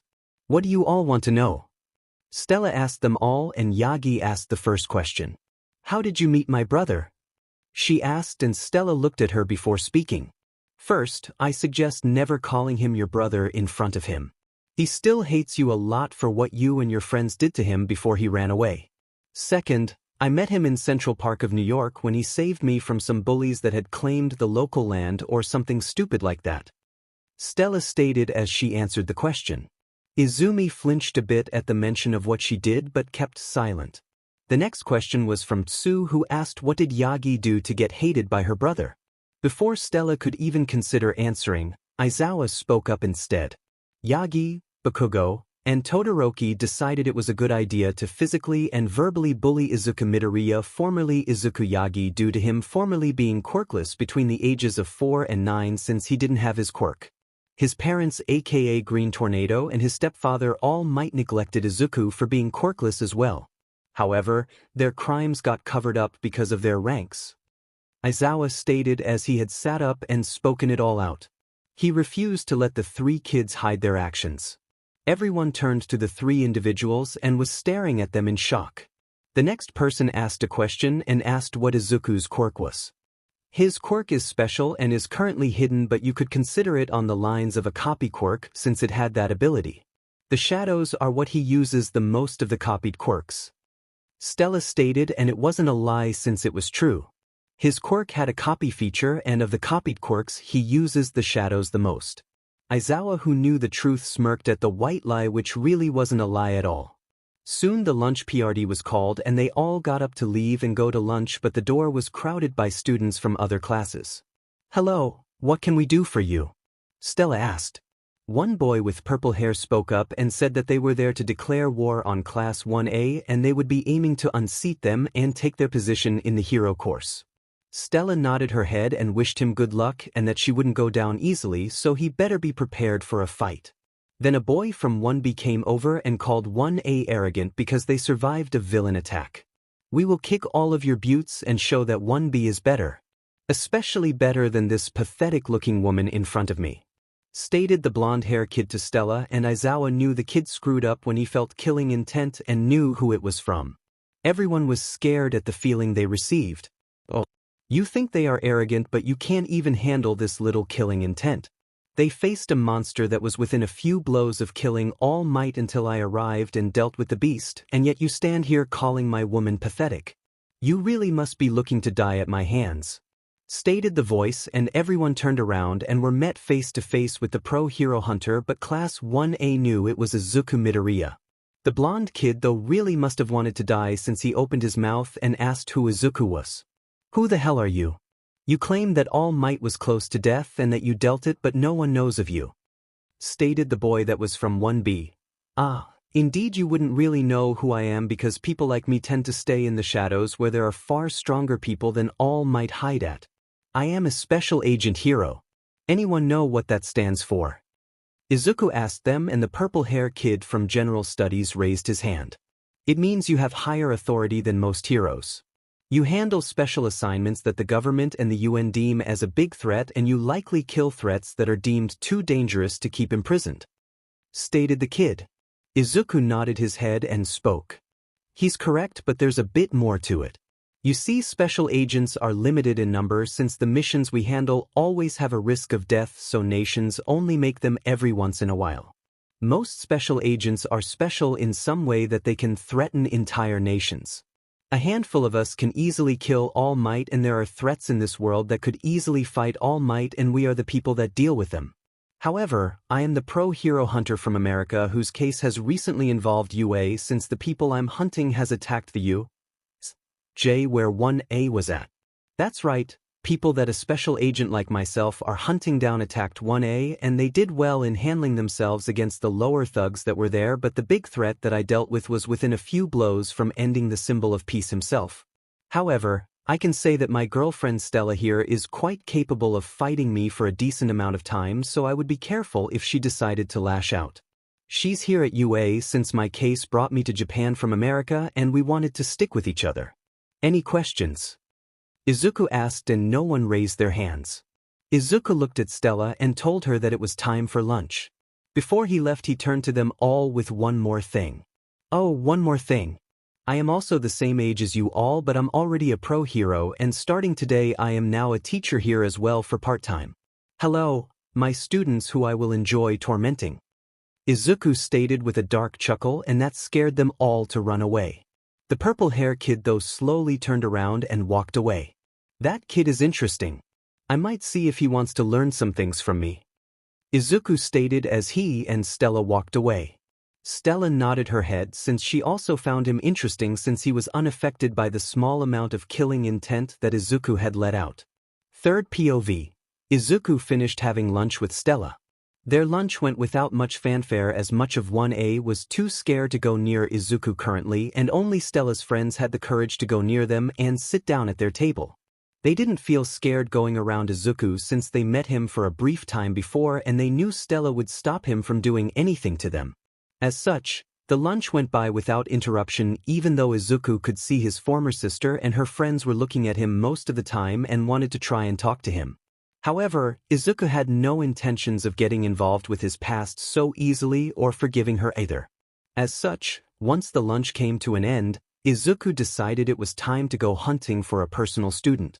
First, Izuku made a stop at 𝗍𝗏's office to confirm that he would have no issues taking the student on as a personal student and that he wasn't violating any school rules since he was now an employee. 𝗍𝗏 thought it over and shook his head and said that it was completely fine for Izuku to take on the student. Okay, good. Well, I'm going to go kidnap him from his classes then. Izuku said as he got up to leave, and 𝗍𝗏 just rolled his eyes at Izuku's antics and wished him good luck on getting the student to agree. As such, you could find Izuku walking down the hallways searching for the homeroom that Shinso was a part of. After some searching, Izuku found the classroom and knocked on the door, and was called in. Everyone in the classroom froze at who appeared at the door. Even the homeroom teacher Present Mike was frozen. Hello, Hunter. What do you need? Present Mike asked as he was going over the details for the sports festival. Izuku looked at him and then looked around the classroom until he found who he was looking for. Izuku then walked over to Shinso and Present Mike paled. What did you do, Shinso, to catch his attention? Present Mike thought as he just watched. Shinso tensed up and thought he said the new teacher off due to earlier actions during the day. Mike. Moving forward until after the sports festival is over. Shinso will not be coming to class. He's my new personal student since I am going to train him for the sports festival. Izuku said as he grabbed Shinso things and smiled under his mask. Mike just paled a bit since Izuku was far stronger than All Might and somehow got interested in his student. Please just return him alive after the festival. I don't need to do the paperwork for a dead student. Present Mike stated, and everyone in the room including Shinso paled at his words. Izuku walked away with Shinso things and turned back to him. Are you coming or not?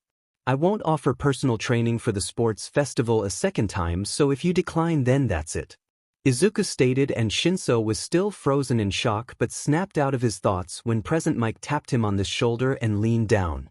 I suggest you go. You will increase your odds of succeeding in the festival if you learn from him. Present Mike whispered, and Shinso bolted up and to Izuku at that statement from Present Mike. As such, Izuku led Shinso away to a gym that Izuku asked 𝗍𝗏 for personal use. Shinso kept silent the entire way and was confused about where they were going but knew he was still on campus. They entered some forest area and walked for about 5 minutes until they reached a building that was separated from most of the campus. They walked into it to find an older-style gym and training equipment. From now on you will be coming here the moment school starts. Don't even bother going to the homeroom or anything else. You will get your lunch and then return here after you're done eating. We will be working during the entire time we can to get you as best prepared for the sports festival as we can so you can move into the hero program. Do you understand? Izuku asked. Shinso looked at Hunter and asked why. But why are you training me? Shinso asked, confused on why a pro hero like Hunter would want to train him. Izuku looked at Shinso and then removed his fox mask since he was still in his hero outfit. Why indeed? For many reasons. First, when you were all in the classroom doorway of 1A, you were the only student to not even flinch when I released a small amount of killing intent. Well, except Stella, but that's to be expected since she is my girlfriend and deals with me 24/7, so you have some good willpower to withstand that since I can make a lot of people, even grown adults, flinch and step back at the amount I had released on all of you. Izuku stated, and Shinso's eyes widened a bit and now understood what that ill feeling was from earlier in the day when he saw Hunter. Izuku thought it over for a bit. He lacks self-worth a bit due to his quirk being viewed as villainous. Izuku thought so he decided to reveal the truth of his quirk. Second reason. What do you think my quirk is? Izuku asked, and Shinso was confused since he didn't know much about it. He did hear it had something to do with shadows and he said what he knew. You would be right to a point. Now let's talk about your quirk brainwashing. Izuku stated, and Shinso tensed a bit. You have lived a life with being looked down upon and scorned. I know the feeling quite well. You were told your quirk is villainous and they are so wrong. It's not the quirk that is villainous but the user that determines it. Do you think I am a villain with my quirk? Izuku stated and asked his question, and Shinso stated he wasn't. Even though my quirk can steal yours and leave you quirkless. Izuku stated, and Shinso's eyes widened. He couldn't believe what he was hearing and he didn't think a quirk like that existed. How does that even exist?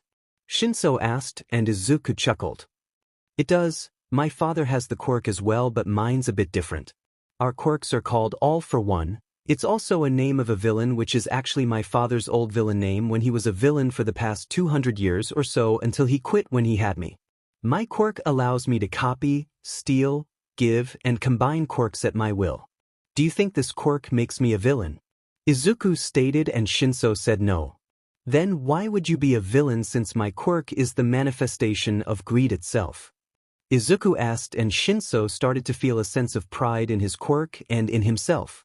Izuku then told Shinso his entire story to help build a connection with Shinso, so he understood that Izuku completely understood being looked down upon, being neglected, being scorned, and that Izuku wouldn't do that to him.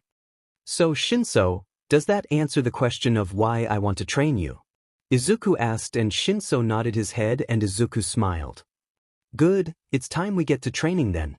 We have 2 weeks to get you as trained as we can, but I admit I'm going to cheat it a bit since I'm going to use multiple quirks on you to help us push forward and get better results. One of the quirks that I am going to use is called Power Nap, which grants us both a full night's rest if we sleep for 30 minutes and I have skin contact with you, so I just need to hold your hand or have it on your shoulder or something. The second quirk is called Growth 𝗬𝗲𝗄𝐵𝑚𝑒𝑛𝑡. This quirk allows me to trick your body to increase your metabolism and body growth to speed up the rate of muscle growth and muscle memory. But this means you need to consume a lot of food to maintain the energy you will need, or it can get risky for your health. Izuku stated as he explained the 2 quirks that he was going to be using on Shinso. Overall, you are going to feel like you are going to be dying for a good portion of this training as we need to get your body in better shape but also teach your quirkless combat since you can't rely on your quirk. You are not me where you can just SWCH quirks if someone figures out a weakness to it. I also want to train you in support gear, but it's pointless right now since you can't use support gear unless it directly aids you medically for your quirk. Izuku stated, and Shinso nodded his head. Get in the ring. Let's start on what you already know for combat so I can see what I am working with, and take your shirt off as well. Izuku stated, and Shinso did as he was told, and Izuku removed his hero outfit top as well, revealing all of his scars, and Shinso knew of them since he was told, but still seeing them all was hard. What did they do to you? Shinso thought but had also said it out loud. They used me like a disposable toy. That's what they did to me, and now they want back in my life, but I don't want them. Shinso, if you ever are in an unsafe situation, then tell me, and I will use my authority and power to ensure you are safe. Do you understand me? Izuku stated, and Shinso nodded his head. His foster parents weren't the best, but they never laid a hand on him. They only gave him the basic needs, which were honestly enough for Shinso, so he didn't complain since they never harmed him. Izuku though stared at him and spoke. I also mean if your parents or whoever you are with aren't doing their job in caring for you as they should. Do you understand? Izuku asked. And Shinso gulped and nodded his head but wouldn't look Izuku in the eye, which made Izuku make a mental note to look into it later on. Anyway, let's start. I want you to throw a punch at me, Izuku said, and Shinso tried to throw a punch but Izuku just grabbed it and flipped him over. Yeah, that was horrible. Let's just start from basic positions, Izuku said as he made Shinso get into a fighting position, and then Izuku corrected it. They kept doing this for 4 hours until Stella came into the gym. Hello boys, she said, and Izuku saw her and jumped out of the ring and told Shinso to take a break, which made Shinso fall on the ring mat in exhaustion since Izuku worked him hard. Stella just rolled her eyes at the sight since Izuku was not easy to train under. Izuku walked over to her and gave her a kiss on the lips and took a water bottle from her and sat down with her. How is it going? Stella asked him in regards to Shinso. Izuku looked at Shinso and thought it over. It's going. He should be at a decent stage when it comes time for the festival. I am wondering if you mind him coming to the house since I want to get as many hours of training in. We would use the gym in the home to keep training and then have him spend the night in one of the guest rooms for the next 2 weeks. Izuku asked her and she thought it over and nodded her head and agreed to it. Izuku then got up and walked over to the ring. Shinso, would your guardians mind you staying at my house for the next 2 weeks to train? Izuku asked, and Shinso looked at him in confusion but nodded his head. They won't care, so it's fine, Shinso stated, and Izuku nodded his head, but that just became another mental note for him to look into Shinso's current guardians since Izuku refused to let someone be neglected or abused, and Stella could see the thoughts just go across Izuku's eyes without him even speaking. Soon they all packed their things up and Izuku saw Shinso call someone, and he listened in since he had his suspicions that Shinso's family or caretakers were not caring for him as they should. He listened to Shinso as he left a voicemail for his caretakers and said that he would be staying with a friend for 2 weeks as they train for the sports festival, and then he hanged up. Soon, they returned to Izuku and Stella's home. Shinso was surprised at the size and looks of the home and he couldn't help but feel a bit jealous. Let's go down to the gym downstairs. We will get to work, and Stella is going to make us dinner while we keep working outside. You need as much training as you can get, so we will keep going non-stop and then use power nap to regain energy to keep going again, Izuku stated, and Shinso nodded his head and followed Izuku down a flight of stairs. It was a smaller gym than the one from UA, but it still had everything they would need, and it had a ring to fight in. Izuku and Shinso got into the ring and continued where they left off from the gym at UA, and Izuku did not hold back. Third POV. Izumi Midoriya hated child abusers. He hated people that neglected children. He hated people that harmed those that couldn't really defend themselves, and he really hated it when adults that are meant to care for a child end up taking advantage of the said child. Izuku's blood boiled for anyone in those categories, and he was ruthless in dealing with those types of peoples. As the training went on with Shinso for about a week now, Izuku decided to call the detective and have him start looking into Shinso's caretakers without raising any flags, and the information that Izuku gained was troubling. The caretakers would take in children with what people would deem as villainous quirks, and yet nearly all of them have run away from the caretakers, and it didn't paint a pretty picture. It was as if the children couldn't handle living in the home anymore and decided to run away. Izuku applied for a search warrant on suspicion of child neglect and the fact that so many children had run away from their homes, which painted them as either just horrible caretakers or that the children just were bad. It was barely enough, but with him flashing his special agent license, the judges gave in and allowed him to get his warrants to start searching in deeper. Izuku would go out while Shinso slept, or rather tried to sleep, since it turns out he had insomnia, which Izuku thought he was like a miniature version of his uncle in all honesty. Izuku decided to go look at the address for Shinso's caretakers and slipped into the house via his shadows. He knew the caretakers were out currently at their jobs, so Izuku had a good chance to look around the house, and he didn't like what he found. As Izuku looked around, he noticed the place was worn down and it looked like a place hard to live in. Izuku saw some mold as well and took pictures as evidence. If anything, Izuku thought he could get them on poor living conditions and revoke their ability to foster children since they received enough money to live in a slightly better place due to taking care of Shinso. As Izuku looked around the rest of the home, he came upon Shinso's room, which was bare. It had a mattress on the floor and barely anything in the room except some clothing and a spare UA uniform. Izuku took pictures of it and he was really wanting to find out what his caretakers were thinking. As he moved around the home and looked everything over, he noticed that the parents' room was far better in maintenance and living conditions than Shinso's room and the rest of the house. Izuku though noticed that there was a door that leads to somewhere else. Izuku opened it and he was said. It led to an entirely separate apartment area that was far better in condition. Izuku took pictures of everything and how the door led into the other apartment area and that there was evidence of the parents living in it but no signs of Shinso being allowed in it. He texted everything to the detective who said he would go arrest the foster parents and that Shinso was removed from their custody moving forward and would be moved to a new home, but Izuku didn't allow that to happen. He called the detective after seeing that. "Detective, I am taking custody of Shinso. I will foster him or even adopt him if I need to," Izuku stated, and the detective said it wasn't possible due to age limits. "Detective, do I need to remind you that I have a special agent license? It allows me to get around many laws that restrict me on age, and I doubt this will stop me either. Don't make me take drastic measures," Izuku stated, and the detective was silent and said he would see what he could do and ended the call, but Izuku just called the family lawyer up and asked for legal advice. "Are you able to practice law in Japan?" Izuku asked 𝗳𝗵𝗃 on the phone, and Seth confirmed he could.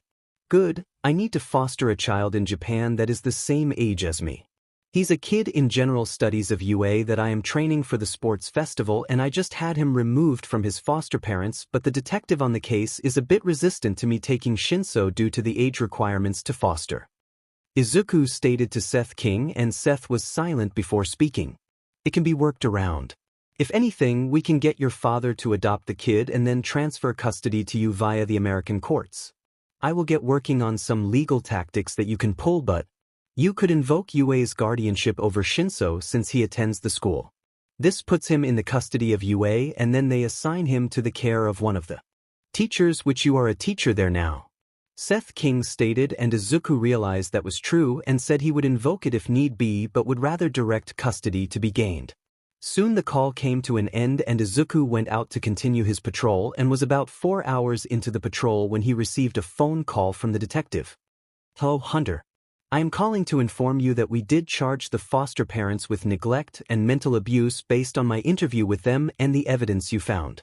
Shinso is now a ward of the state and needs to go into a foster system again or an orphanage.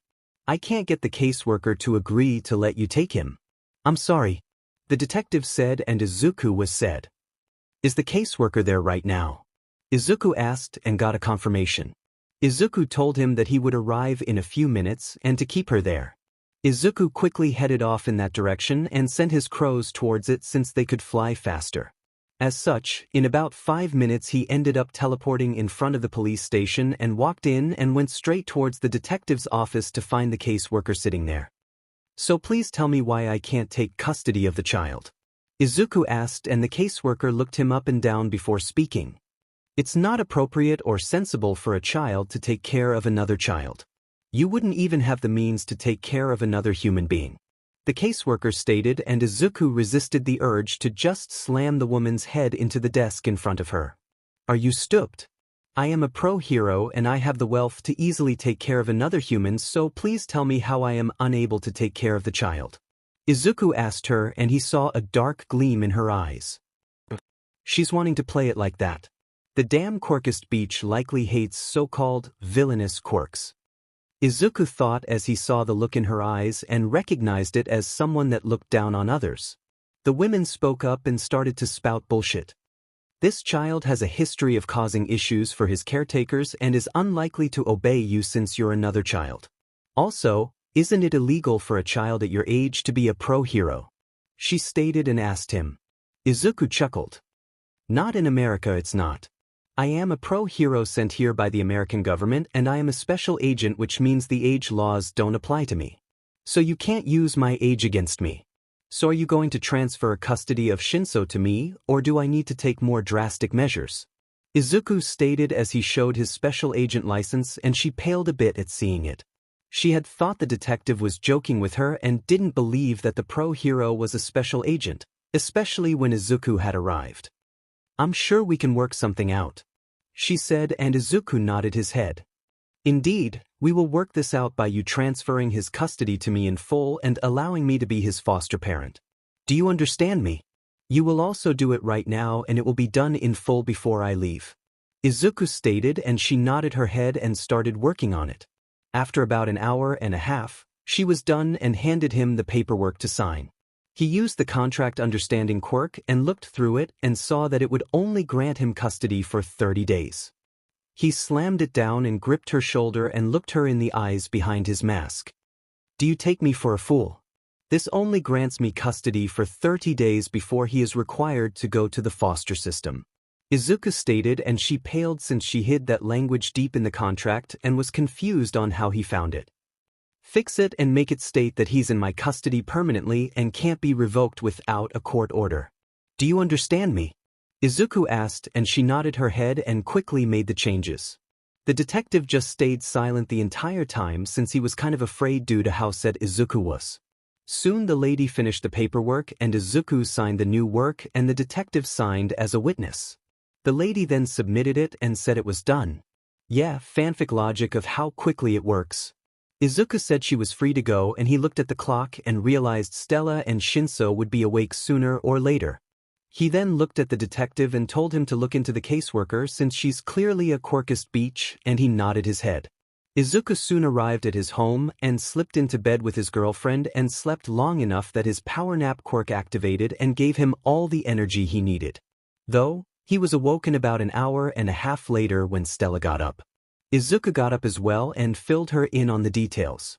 So, I am a foster mother now, she asked as she tilted her head, and Izuku choked on his drink. Yes. It's more I am a foster father since he's under my care, but you're dating me, so I guess. Congratulations, but don't go spreading that since I think he would be embraced for people to find out. I will need to inform the staff of UA, but the other students don't need to know. If anyone asks why we three appear close, then tell them the truth of him being my personal student, which would explain why he's near you a lot. Izuku stated, and she nodded her head, and they finished getting ready and headed downstairs to the kitchen and living room. They saw Shinso drinking coffee and a small breakfast, and then he saw them. Sorry, I helped myself, he said, and Izuku waved him off. It's fine, but we do need to talk about a separate matter when we are all done that I want to talk about before we go to UA. Izuku stated, and he nodded his head. After about 30 minutes they were all done eating and they sat down in the living room and looked at each other. So, I'll be honest. I had my suspicions of your home life from the start, and the things you said tipped me off on it. I investigated your home life and your foster parents are under arrest already since last night. You've been assigned to someone else now, Izuku stated, and Shinso broke into tears. Why? The new ones likely won't let me continue to UA. It was my dream, Shinso yelled as he stood up, and Izuku looked at him in the eyes before speaking. I know it's your dream and it's why I couldn't let you stay in that type of home without being cared for. I've already arranged your contained education at UA with the new foster parents, which happens to be me and 𝗧𝗵𝗲, or rather me mainly, Izuku stated, and took a sip of his coffee, and Shinso froze and just stood there in a frozen manner. 𝗧𝗵𝗲 rolled her eyes and slapped Izuku on the head and scolded him for saying it that quickly. Shinso turned to her and she explained. My idiot love here means that you will live here from now on. He threatened the caseworker to put you in his custody as a foster child and him the foster parent. So that doesn't make me met your foster mother since I and him aren't married yet, but in a way, it kind of does, but you don't need to see us like that. Anyway, you don't need to worry about going hungry or anything since both of our families are wealthy and we can easily take care of you. So the room you're sleeping in is now yours from now on, 𝗧𝗵𝗲 stated, and Shinso broke down into tears and fell to his knees. Why are you doing this for me? Shinso asked, and Izuku shrugged. Honestly, you reminded me of when my father found me when I ran away from my old family. I was just lucky Dad was my biological father and could take me away easier. I just felt like I needed to do it since I couldn't live with myself seeing you in that home and not actually being happy when I could provide you better. I can't exactly be a father, I guess, since we are the same age, but I can be a brother who takes care of you, Izuku asked as he leaned down and hugged Shinso, who hugged back. 𝗧𝗵𝗲 looked at the time and realized they would need to leave soon. Boys, hate to break this up, but it's about time for us to go, 𝗧𝗵𝗲 said, and they looked at the clock and agreed. Izuku told Shinso that he would need to inform UA of the change, but any of the students' knowledge of the situation is up to him, since Stella and Izuku would just tell them the truth of him being Izuku's personal student to cover up the closeness. Soon they headed off to the school and started their last week of training, and if Shinso supported a large smile all day, then Izuku and Stella never said anything about it at all.